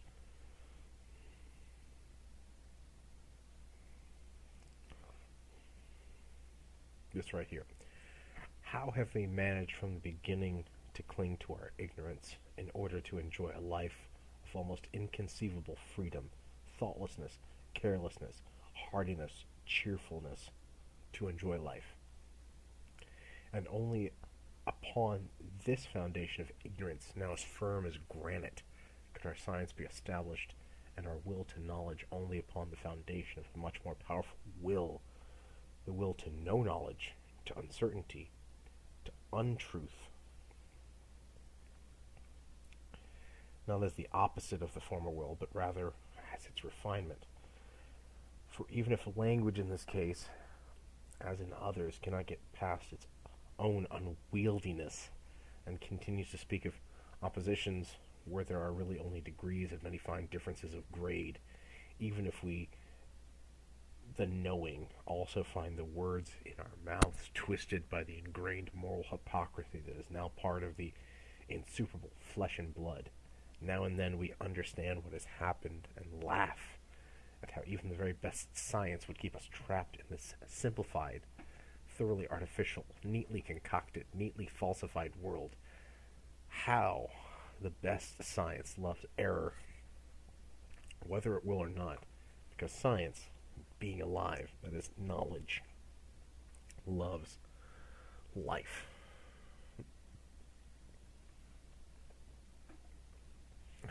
So here, science, as it has in your footnote, here, footnote number 40, on page 324, Wissen, to know, die Unwissenheit is ignorance, and die Wissenschaft is science, and die Nichtwissen, not knowing, und das Ungewisse is uncertainty. There's a play on words going on there, but Nietzsche's saying, how much if we thought that we know what we're going to know, but our knowledge is it as firm as granite, or is there a kind of duplicity there? Let's move a little bit forward. I'm going to skip section 25, go to section 26. Every exceptional person instinctively seeks out his fortress, his secrecy, where he is delivered from the crowd, the multitude, the majority, where he's allowed to forget the rule of humanity, being the exception to it. In one case, however, an even stronger instinct pushes him, as a person of great and exceptional knowledge, towards this rule. Anyone who interacts with other people without occasionally displaying all the colors of distress, green and gray with disgust, annoyance, compassion, gloom, loneliness, is surely not a man of higher taste. But if, on the other hand, he declines to assume this whole dispiriting burden and keeps evading it by remaining, as described above, tucked away peaceful and proud in his fortress, then one thing is certain: he is not made for, not destined for, knowledge. For if he were, he would someday have to say to himself, to hell with my good taste. The rule is more interesting than the exception, more interesting than I, the exception. And he would go down, and above all, go into. The study of the average man is a long, serious study requiring much in the way of disguise, self-discipline, intimacy, bad company. Every company is bad company except that of one's equals. It makes up a necessary part of every philosopher's biography, and it is perhaps the most unpleasant, worst-smelling part, most rife with disappointment. But if he has the good fortune that benefits a fortunate child of knowledge, he will encounter others who in fact shorten and lighten his task. I mean the so-called cynics, those people who simply acknowledge what is animal-like, common, the rule about themselves, and yet still have enough spirituality and excitability to need to speak about themselves and their kind in front of witnesses. He's saying here that, there's a certain sense in which, if the people that you know are boring, you're going to be boring. But if you are able to surround yourself with exciting people, there's a sense in which you are going to be exciting. But that's going to be a rare occurrence. He continues a little bit further down. Here, he says, as I suggested, it is more common that the scholarly head is set upon an ape's body, a subtle exceptional mind above a common heart.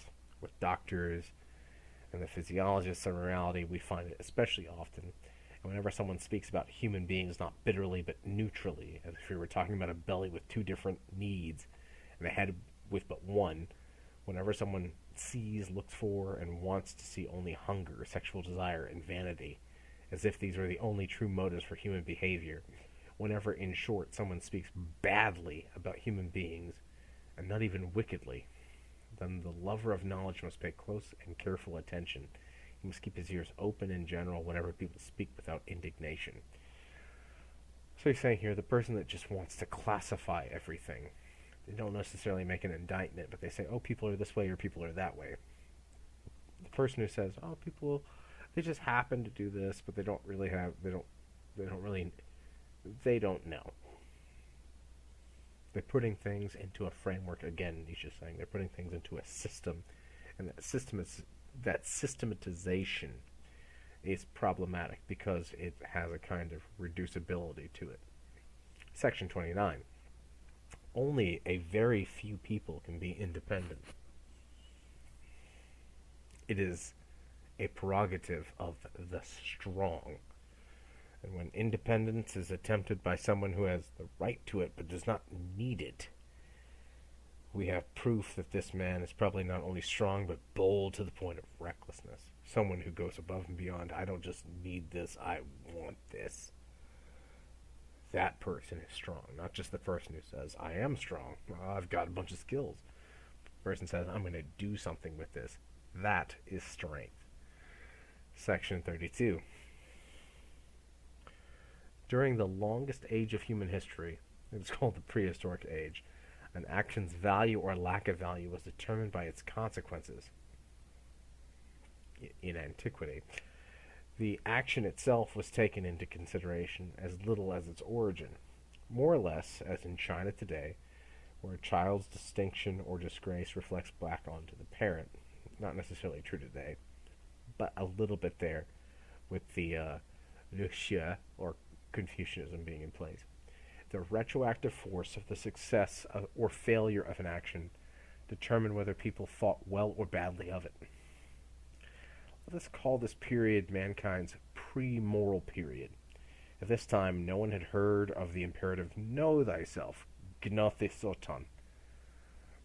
During the last 10,000 years, however, over large stretches of the earth, people have little by little reached the point of determining the value of an action, not by its consequences, but by its origins.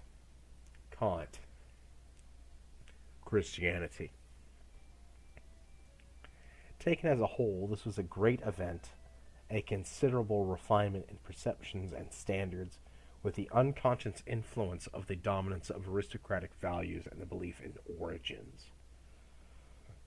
Herkunft. Still persisting. It was the badge of a period that we may designate, in the narrower sense, as the moral period. So, what Nietzsche's saying here, at least at this point, is that the ancient world seemed to be dealing with the way that we talked about morality was in terms of consequences. Like, what could you do with it? What could you make with it? What did it accomplish? Whereas in the modern period, morality has been about, well, what were your intentions? What were you trying to do? And that trying to do is not as important for Nietzsche as the what does it actually do? Do you get anything done by it? And that would have to be considered in the modern context, extramoral, beyond morality. Again, what's the title of the book? Jenseits von Gut und Böse, beyond good and evil.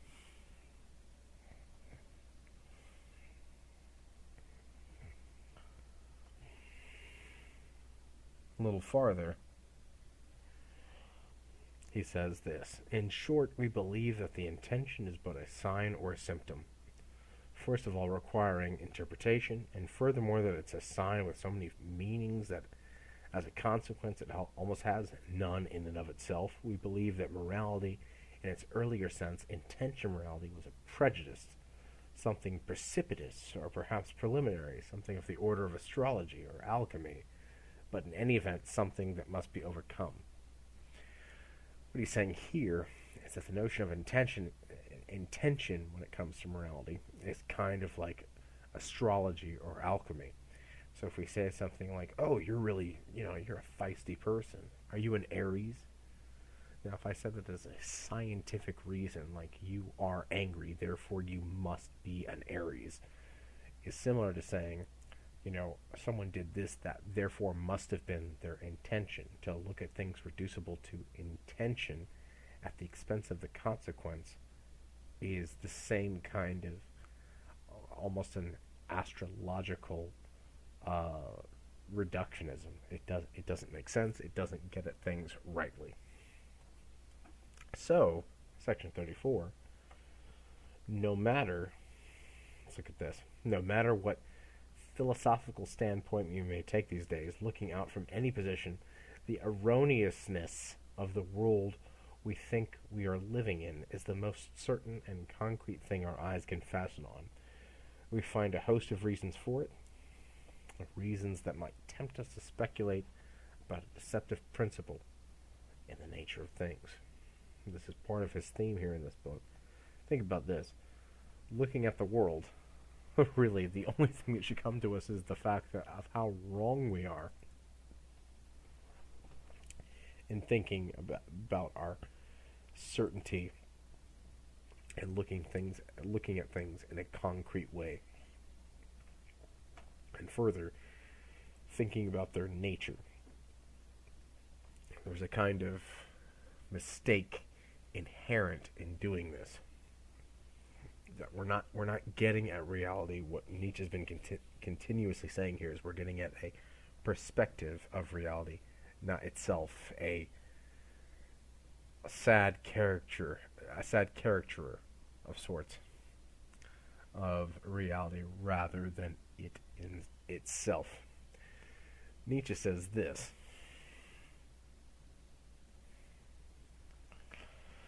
Let's get this in here. He says, I am always ready to take a few pokes at the philosopher's blind rage at being deceived. All right, philosophers are mad. How dare could you lie to me? Why not? It is nothing but a moral prejudice to consider truth more valuable than appearance. This is Kant. Remember that there's a certain sense in which, there's a distinction between the noumenal and the phenomenal. The noumenal being really what's underlying the phenomenal as it appears to us, but then there seems to be a sense in which the noumenal is higher, just as Plato said that the forms are higher than the appearance. Why? But why do that though? Why must the nature behind something be better or more real than what we see? He says it is in fact the most poorly proven assumption in the world. We should admit at least this much. There would be no life at all if not on the basis of perspectivist assessments and apparentnesses. And if one wanted to do away with the apparent world entirely, as some valiantly enthusiastic and foolish philosophers want to do, well then, assuming that people like you could do that, then at the very least there would be nothing left of your truth either, because there would be no appearance of truth. Really, why should we be forced to assume that there is an essential difference between true and false in the first place? Isn't it enough to assume that there are degrees of apparentness, that there are different kinds of truth, different modalities, different levels of truth? And so to speak, lighter and darker shadows and hues of appearance, different velours, to use the language of the painters. So, when I say, like, for example, the color blue, is there only one kind of blue? Well, aesthetically, we can say, no, there's a bunch of different kinds of blue. Like, cerulean is not the same thing as baby blue. The Russian language has two different entire concepts for blue, like light blue and dark blue. And we can come up with a scientific definition where we say that what blueness is the various kinds of reflections of wavelengths of light between X amount and Y amount, and that's fine. But what Nietzsche's saying here is that when it comes to truth, there's not just capital T truth and then its antithesis. There are different levels of truth, but we tend to put truth in such absolutist language that ends up being not helpful to us. Section 36. Assuming that nothing is real, is given to us apart from our world of desires and passions, assuming that we cannot ascend or descend to any reality other than the reality of our instincts. For thinking is merely an interrelation of these instincts, one to the other? May we not be allowed to perform an experiment and ask whether this given also provides a sufficient explanation for the so-called mechanistic or material world? I do not mean the material world as a delusion or appearance or a representation in the Berkeleyan or Schopenhauerian sense, but rather as a world with the same level of reality as our emotion. So Nietzsche's saying here is that it may be a mistake to reduce the world as simply obvious to us in a way that we can't determine it. That the world as it is, like our ad hoc explanation, is obviously indicative. That would be a mistake. Schopenhauer says this, Berkeley says this, therefore it is this way. He's already talked about a mistaken big picture. There's even a sense in which we could make mistaken small pictures. Let's not do that either. And so let's go to this. Towards the end of the same section. Assuming finally that we could explain our entire instinctual life as a development and differentiation of one basic form of the will, namely the Wille zur Macht, the will to power, as my tenet would have it. Assuming that one could derive all organic functions from this will to power, that is, we want to rule, we want to be in charge, we want to exercise our power, and also find it to the solution of the problem of procreation and alimentation, is all one problem, then we would have won the right to designate all effective energy unequivocally as the will to power. That is, if my definition were right about, here's the deal about this, then really all desire, all of the will, is will to power. The world as it is seen from the inside, the world as defined and described by its intelligible character, would simply be will to power, Wille zur Macht, and that alone.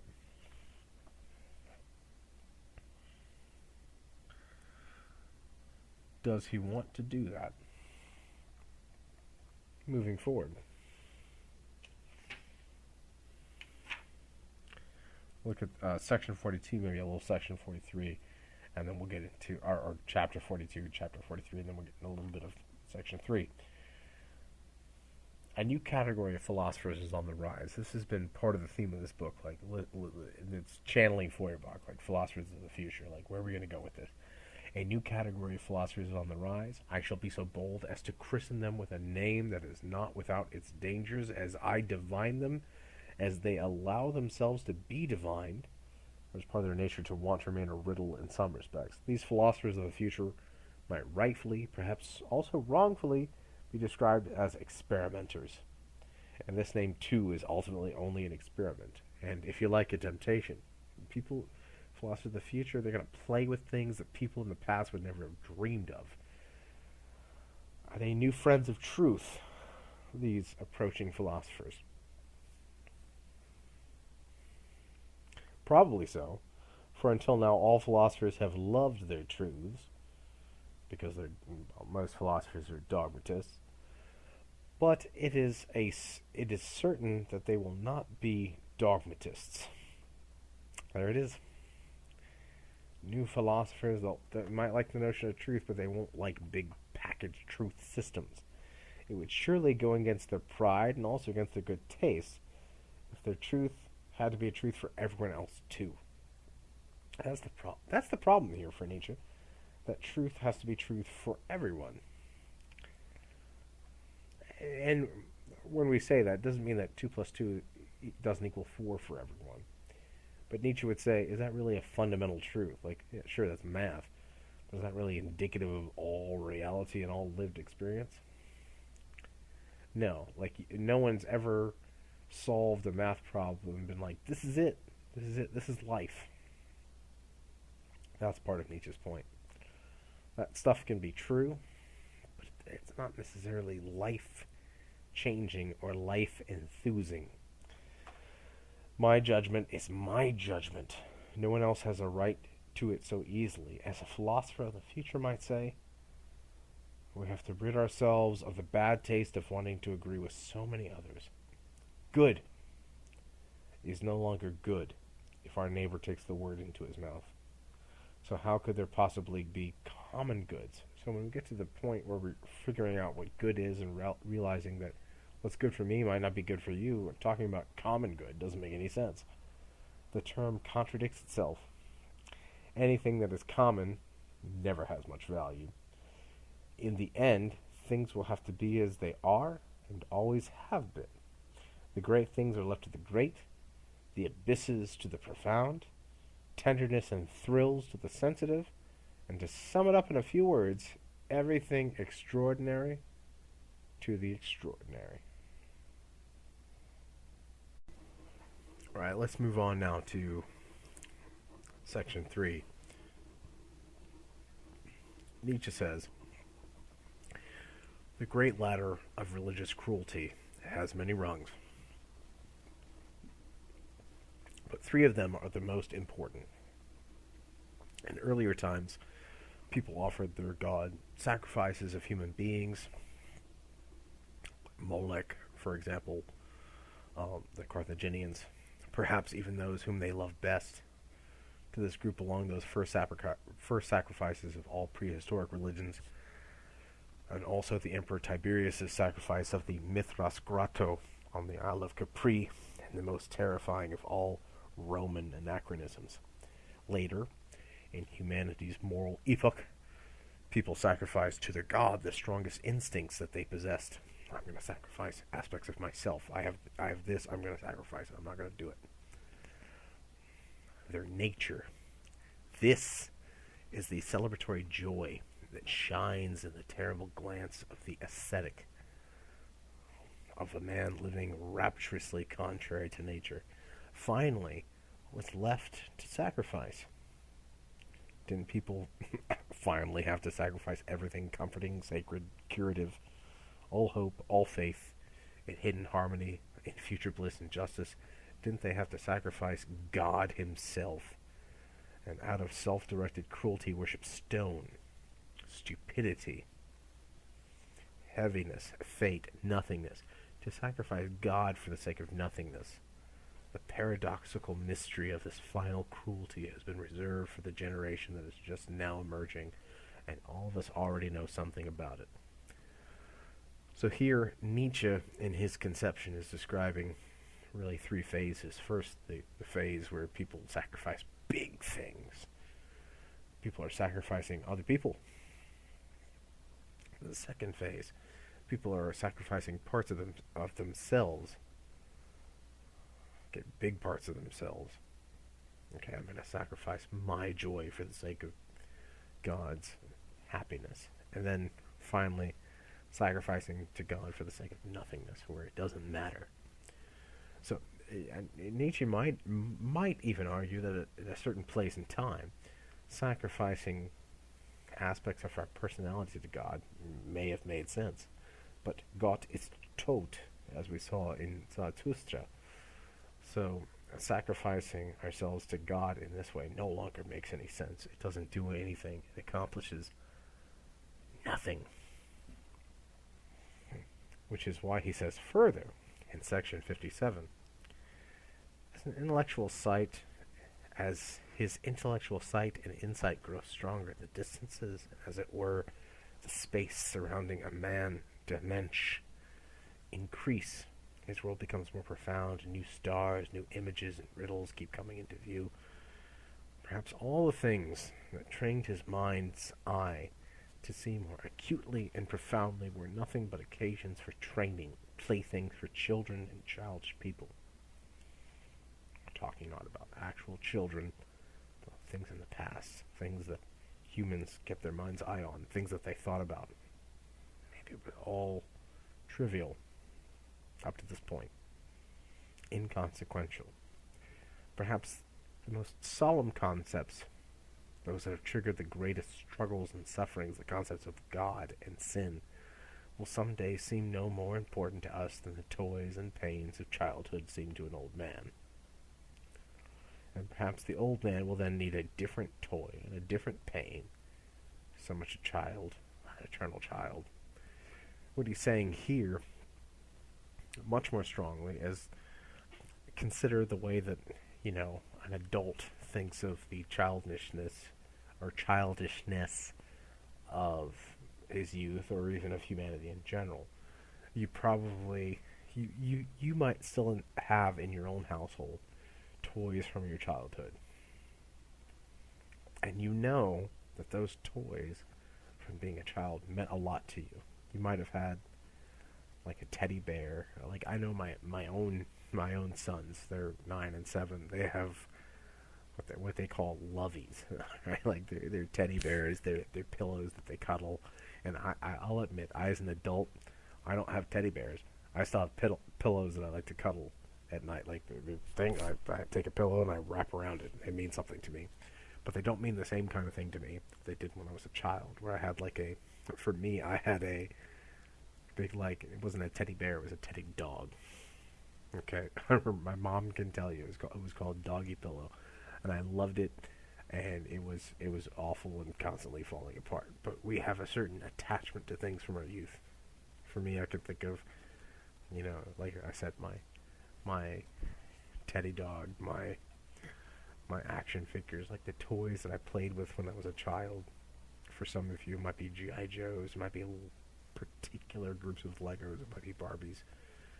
Whatever it is, they meant something for you in the past, and they had almost maybe an ultimate value to you. Like, these things mean something, and maybe they still do, but they don't mean to you what they did,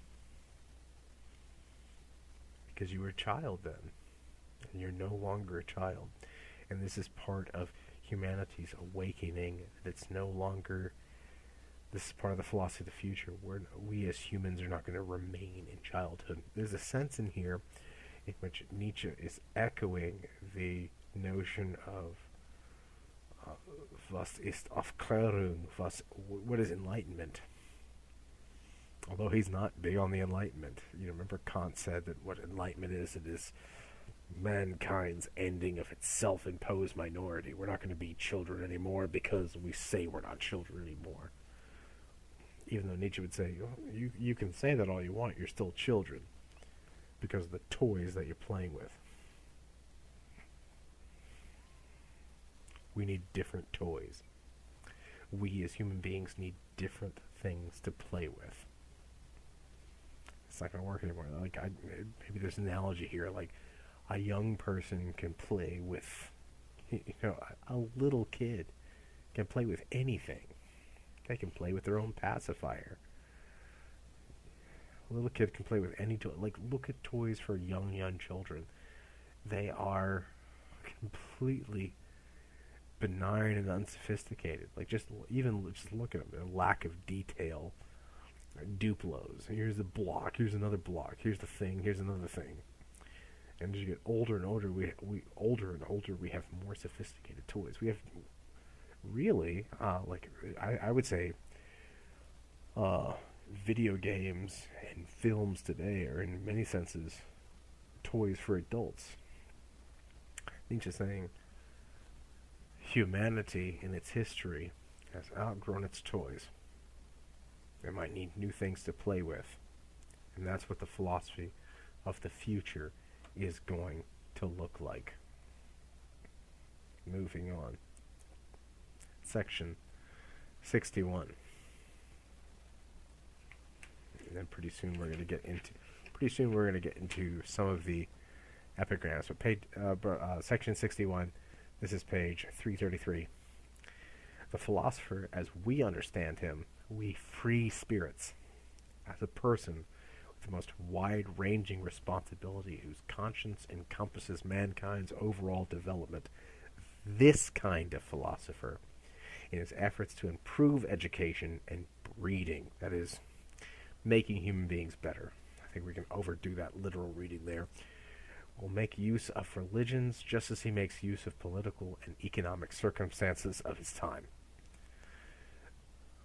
Notice he doesn't subscribe to religion, but makes use of religion. Like, if people who are less intelligent, they're really into religion, the wiser person is going to make use of religion.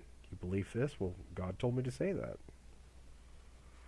Maybe that's what's going on, and Nietzsche might be concluding in the cases of people like Moses, Jesus, and Muhammad. Maybe they weren't sent of God, but they invoked the notion of God because they realized it was a smart thing to do. And maybe the wise philosopher of the future might do the same thing. And you might think, why would someone be so duplicitous as to blaspheme? Remember, the third commandment is, "Thou shalt not take the Lord of thy God's name in vain."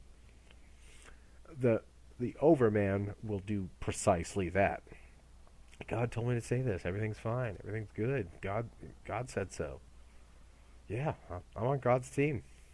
Why wouldn't they use it if it puts them to an advantage with others? It's not that they believe it themselves. That would be one thing. That's a certain kind of weakness, perhaps, because they're subject to it in a way that they cannot articulate. But for the overman, like, hey, people believe this? I'll tell them this. Why? Because I'm the overman that gets the job done. Again, the philosopher as we understand him, we free spirits, as a person with the most wide-ranging responsibility whose conscience encompasses mankind's overall development, this philosopher, in his efforts to improve education and breeding, will make use of religions just as he makes use of the political and economic circumstances of his time. The influence that can be exerted with the help of religion is an influence for selecting and breeding, and is always necessarily as destructive as it is creative and formative, depending on the sort of people who come under the spell and protection of religion. Its influence can be manifold and diverse. Why not use it if you know it's going to be influential over others? When it has a use, even if one doesn't subscribe to it. For those who are strong and independent, prepared and predestined to command, who embody the intellect and the art of a governing race, religion is one further means to overcome obstacles, to learn to rule, as a bond that ties together rulers and subjects, revealing and surrendering to the former the consciences of the latter their hidden and innermost secret, the wish to escape the bonds of obedience. Not necessarily the bourgeois positing their influence over the proletariat, as Marx would have us say. And if, because of their high spirituality, a few of these nobly born natures are inclined to a more removed and contemplative life, reserving for themselves only the most subtle form of authority over selected disciples or brothers of the order, they can use religion as a means to ensure their repose when confronted with the noisy exertions of a cruder type of authority, and their purity when confronted with the necessary filth of every kind of political activity. That is how the Brahmins understood it, for example. With the help of a religious organization, they gave themselves the power to appoint the kings for the common people, while they themselves remained apart and outside, feeling that their own duties were more important than those of royalty. Now here he's talking about the caste system in Vedanta.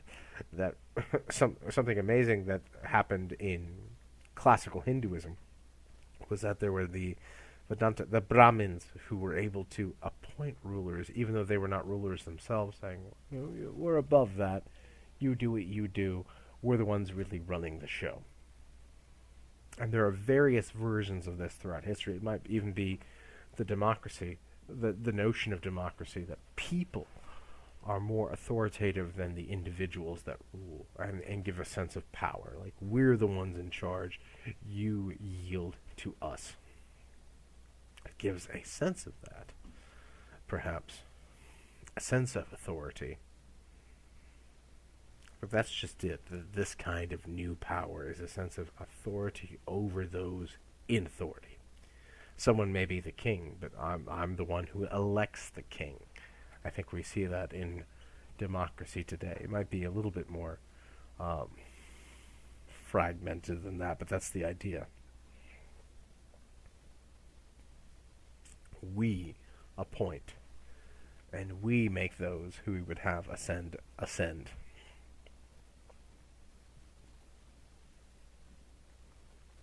And that's what we do.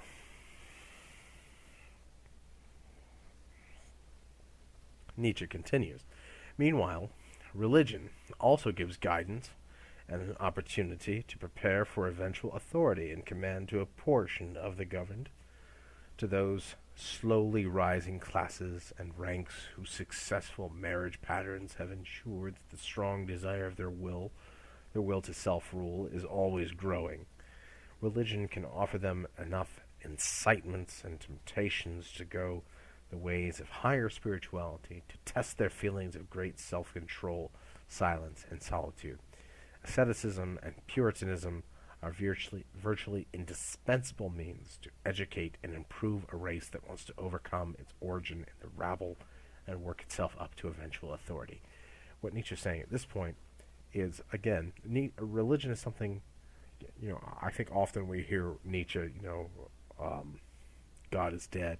You think of religion being completely antithetical to this. Christianity doesn't matter. He hates religion. What he just says here is religion is something that has a usefulness in its employment by those in power. That those in power can use religion to do just this. It can offer incitements and temptations. It's an indispensable means to educate and improve a race. You can use it in certain ways to those who are maybe less powerful to accomplish certain ends, and that's its function and purpose. If it can be used in this way, use it. Of course, Nietzsche would say, as he said elsewhere, that it would be erroneous to think of it as true, but he's already dismantled the concept of truth. But it would also be erroneous to believe in it, as this is something I believe for myself. If you're a ruler, to think, I think that, to posit some kind of ontological situation, these are the way the gods are. Sure, if you're using that as leaders have done to enforce a particular kind of order, so be it. Go for it. If you're the king and you say you're the son of God, do that. Jesus did that, but so did Julius Caesar. Or Caesar Augustus. I am divine. I am the son of God. Worship me. I'm Caesar. What do you got to lose by saying that? Your opponents, you slay them. We see this sometimes with Islam, Judaism, Christianity, Hinduism, even Buddhism. You might not think of it, especially when we think of Buddhism as more peaceful, but there have been movements, and instances where there's violence, even what we think of as non-violent religions. Believe this way, or else. Believe this way, and once you succumb to it, you'll be controlled. Nietzsche's saying that's what its point is. It's really what it's there for. It's not about beliefs. It's about control and power. It's not about reality. It's about how can we control. I can think again of Peter Sloterdijk saying that religions often function as immunization systems, almost like white blood cells for various civilizations.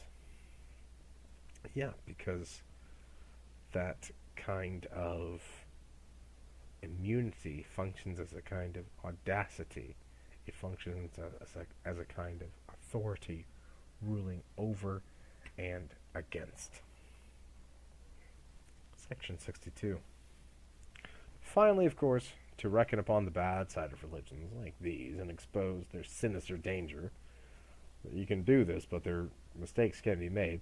There is always a dear and terrible price to pay whenever religions hold sway, not as the philosophers' means to breed and educate, but rather on their own, and absolutely when they claim to be an ultimate end, rather than the one means among others. Among humans, as among every other species of animal, there's a surplus of deformed, sick, degenerating, frail, necessary suffering individuals even among humans, and even considering that man is the animal that has not yet been established. Successful cases are always the exception, the rare exception, but even worse. The higher the nature of the particular type, the greater the probability that any representative individual of that type will not thrive. Randomness, the law of meaninglessness, and the overall economy of mankind is seen as the most terrible in its destructive effect on higher individuals, whose needs in life are subtle, manifold, and difficult to calculate. So what Nietzsche's saying at this point is, religion's great as a form of use, as a form of, really Nietzsche's saying almost as a form of authority. But as soon as religion becomes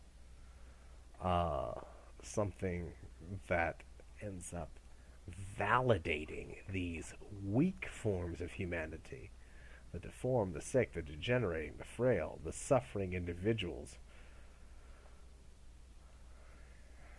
which of course these are the exception. Not every human being is going to rise above the top. These are the exceptions, not the rare ones. But what ends up happening, and what religions often do, is celebrating the rarity, the higher, the one who will not thrive.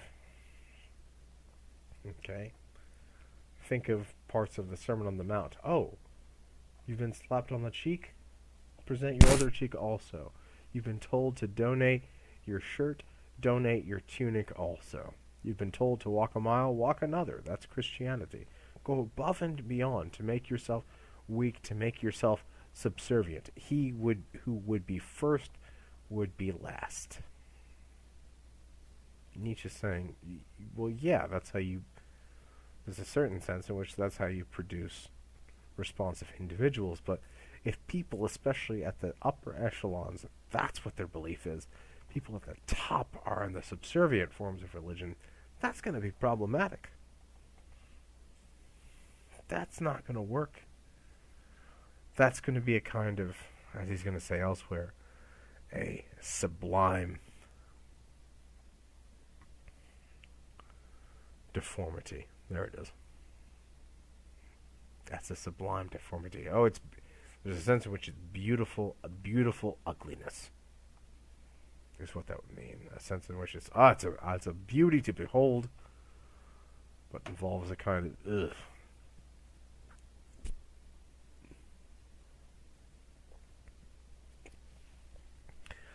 As Nietzsche says at the top of 335, section 62, they try to preserve, try to keep alive, whatever can somehow be retained of them. Indeed, they take their side on principle as religions for the suffering. According to these religions, all the people who suffer from life as from an illness are in the right. Suffering is just inherently good. And they would like to ensure that any of the other experiences of life be considered wrong and rendered impossible. However greatly one might like to value such indulgent and supportive solicitude, in that he has also included and continues to include among the suffering the highest species of humans, who until now have almost always suffered the most. Nevertheless, in the last analysis, early religions, namely absolute religions, are among the main reasons that the species human has been stuck on a lower rung of development. So what Nietzsche's doing here is he's making a diagnosis. The reason why, human development, just talking about the philosophy of the future, this could have happened a long time ago. We've been stunted, especially because of religion. What about religion? Looking for the suffering and trying to find, making ad hoc definitions and explanations of meaning in suffering. Okay, something bad happening, and then someone saying, no, this means something. It just does. What does it mean? It means something. There's a certain sense in which I can even think of instances of Jesus critiquing this in the New Testament, where, like the Tower of Siloam falling on people, and some people asking Jesus, like, hey, this tower fell on these people. What did they do that was so bad? And Jesus goes, repent, for the kingdom of the Lord is at hand. and you too will likewise perish. Like, he doesn't really answer the question. He just says, this bad thing happened? Yeah, it did. It wasn't because they did anything bad. It was because, you might do something bad too. Repent. Okay. Nietzsche's saying here that there's almost in religion often this celebration, almost a celebration of suffering. Consider Judaism, where there's an acknowledgement of sin, and the whole point of Judaism is to rectify that sin through certain particular kinds of that chet, through certain particular kinds of behavior, through following the law. And then that will lead to some kind of pleasure. I've abated the sin, I'm good. I've obeyed the law, I'm good. I've made the appropriate sacrifices. I've gone to synagogue, I'm good. In Christianity, if there's an inherent sin nature, if I can abate that through my union with Christ, I'm good. Through the infusion of grace, if you're a Catholic, I'm good. Through Islam, even the word Islam, to be at peace. I'm at peace with God through my submission, I'm good. In Hinduism, especially Vedanta, I have gone in accordance with my dharma. I'm doing what's in accordance with my caste, my dharma. If I do that, I'm good. In Buddhism, if I can suppress my desire, annihilate all desire, and live in accordance without desire, and that lack of desire is my desire, I'm good, and I can do that. I've subscribed to it. That lack of desire, in a certain sense, is still a kind of desire. It could even be modernism. I want to explain the world in materialistic circumstances and descriptions. I do that, I'm good. Nietzsche's going to say that's still the same kind of religious mentality. Trying to explain the world in every way and make it fit into my system is going to be a problematic, arduous, and lamentable endeavor, because it cannot be done. At least in any sense of totality.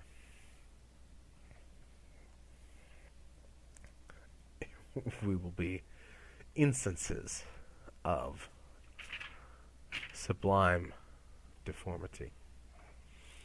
And that brings us now to section 4, epigrams and interludes. So I'm going to look at a couple of these, and these are almost like Nietzschean tweets, these little pithy statements, which you're meant to, almost like Psalms, to stop and take a look at the individual phrasing and stop and selah, reflect on it. Reflect on the individual saying. And I'm not going to do that with all of them, because simply that would take too much time. But look at them and reflect on them. Sometimes these seem completely out of context. Sometimes these seem antiquated. Sometimes they say things where we think, what is going on here entirely? All those responses are appropriate. But I think Nietzsche's simply trying... Nietzsche really wants you to stop and reflect on every single one.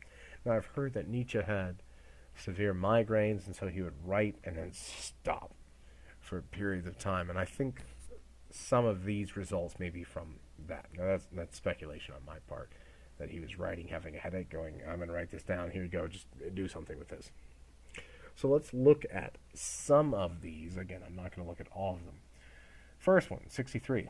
A true teacher doesn't take anything seriously except in relation to his pupils, not even himself. As a teacher, I think there's great wisdom in this. If you're a teacher, your focus better be on teaching. What does it matter to your kids, your students? There's a certain sense in, like even right now, me doing this video, this matters more in my conception of what it means to you, I hope, than what it means to me personally. Sometimes I'm teaching on something that I've taught on for years and years and years. And so it doesn't mean much to me, but sometimes I'll find out later, someone will write me back and say, this particular lecture meant a lot to me. And I don't say that in a mocking tone. I mean, like, that's really the case.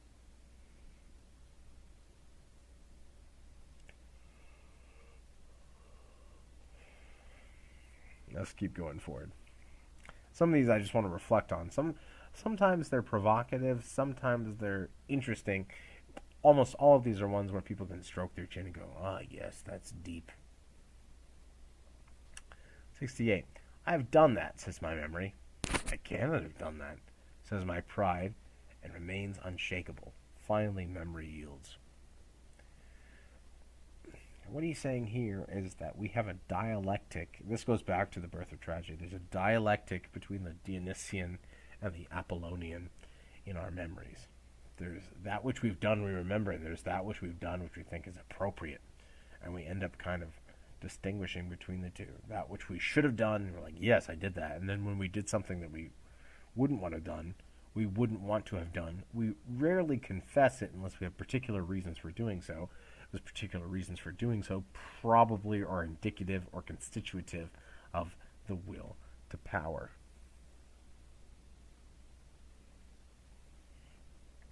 '75. I think it's appropriate before we get into Freud. The degree and nature of a person's sexuality extends into the highest pinnacle of his spirit. Sexuality matters.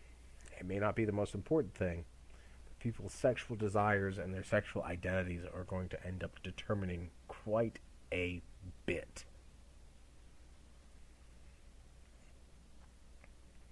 '88. We begin to distrust very clever people when they become embarrassed. So when we esteem with a kind of intelligence and they get embarrassed and realize that they were wrong, that's the moment when we become skeptical. When people are not able to explain their explanations, sometimes maybe their deceits and their lies.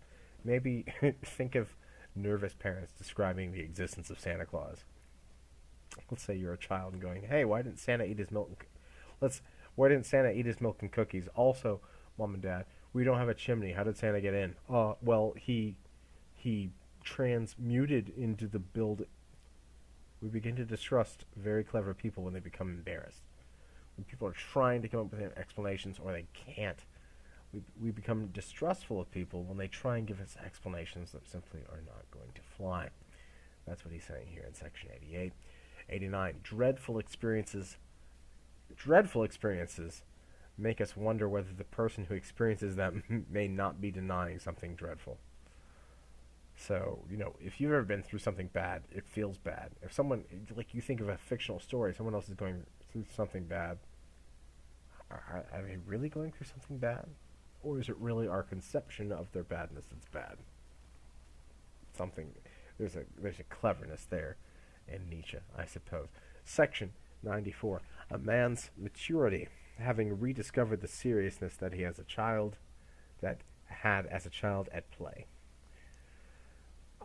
This is something he was getting at earlier. There's a sense in which the adult needs to simply find new toys. Human beings play. Adults need to play a different way. We don't play the same way as children. Even if we're doing the same activities, there's a certain sense in which an adult appropriation of the same things is quite different. And that's what maturity is. You might think of being mature as kind of transcending toys. Being fully grown up is going beyond that. I saw something on Twitter today where a woman was saying, can you believe that some moms play with their children? Yeah, adults should play. But they're not going to play the same games. It's not going to be rudimentary, simple, and all that. Section 108.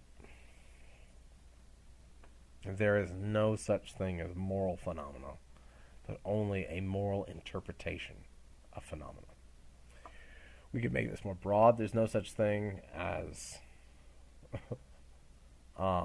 phenomena, but interpretation of phenomena. There's no such thing as what we think is there, but how it appears to us. This is, again, channeling Kant. Now, Kant wanted to go farther than this and say, because we know the Newman is beyond that, we can say X, Y, and Z about the features of reality. Nietzsche, kind of following Schopenhauer, is simply saying, listen, there's what's out there, what we're seeing, hearing, smelling, tasting, touching. There's what we're perceiving, and there's simply the moral. It's either good or bad, or right or wrong. We import that onto it too. So if it's God is beyond, that's why we end up saying God made this. But if we talk about this, I hear this kind of moral language today where people say something is The universe doesn't want us to do this. How are you getting the thoughts and desires of the universe? Moving on, section 134. Our senses are the first origin of all credibility, all good conscience, all apparent truth. Nietzsche's almost making a kind of empiricist claim here, that like, where do these truth notions come from? Not merely from intuition, but from an empirical kind of analysis. Our senses are the first origin of all credibility. Why do you think you see something? Because you saw it. Maybe you didn't see it, but you think you saw it because your eyeballs in your brain interpret this particular kind of phenomenon. We often think that the way that sounds are, and the way that sounds are constituted simply because of the mental states that we have about our sensory apparatuses, about the sensation and reflection, as Locke would say. So the senses come first. Section 146. This is a famous quotation from Nietzsche. But consider what he says here. Anyone who fights with monsters should take care that he does not, in the process, become a monster.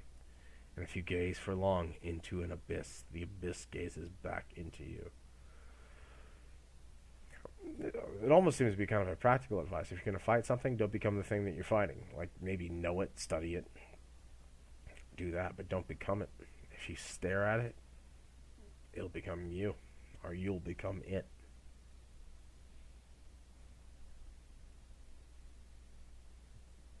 Don't become a monster. What would that mean? To be absorbed in the things that he's been telling us not to do. Don't become absorbed in the religious aspects. Don't become absorbed in the truth aspects. Don't become absorbed in all those things to the point where you can't extricate yourself from them.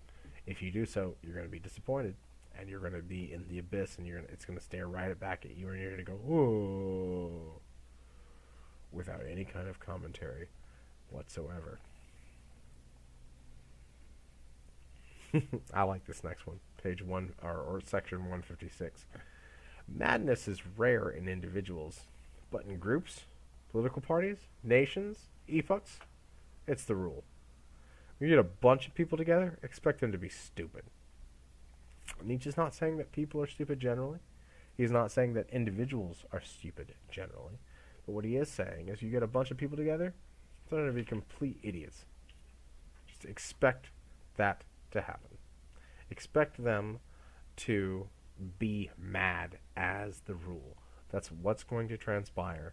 It's what you can expect, because that's the way that human beings behave. Now, from this point, I want to go ahead and say, if you follow this, if you go to section 5, what we have in section 5 of Beyond Good and Evil is called Towards a Natural History of Morals. So what's going on here is Nietzsche is attempting to do a history or a kind of genealogy of morality.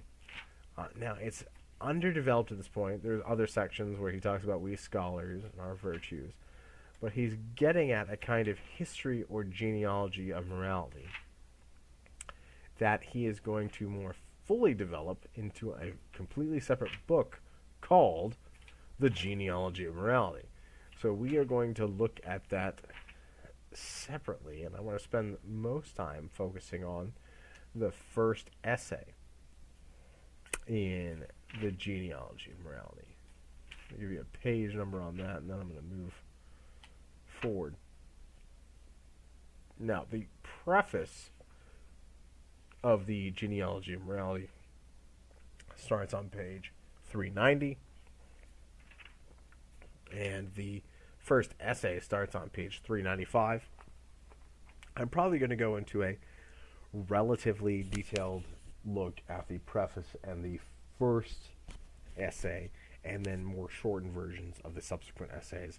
Then I'll be looking, I think, at Ecce Homo and the Antichrist. So that's the trajectory I have from this point of what we'll be doing with Nietzsche. So probably one, maybe two more Nietzsche videos here in the next, really, I would like to get these out in the next 48 hours.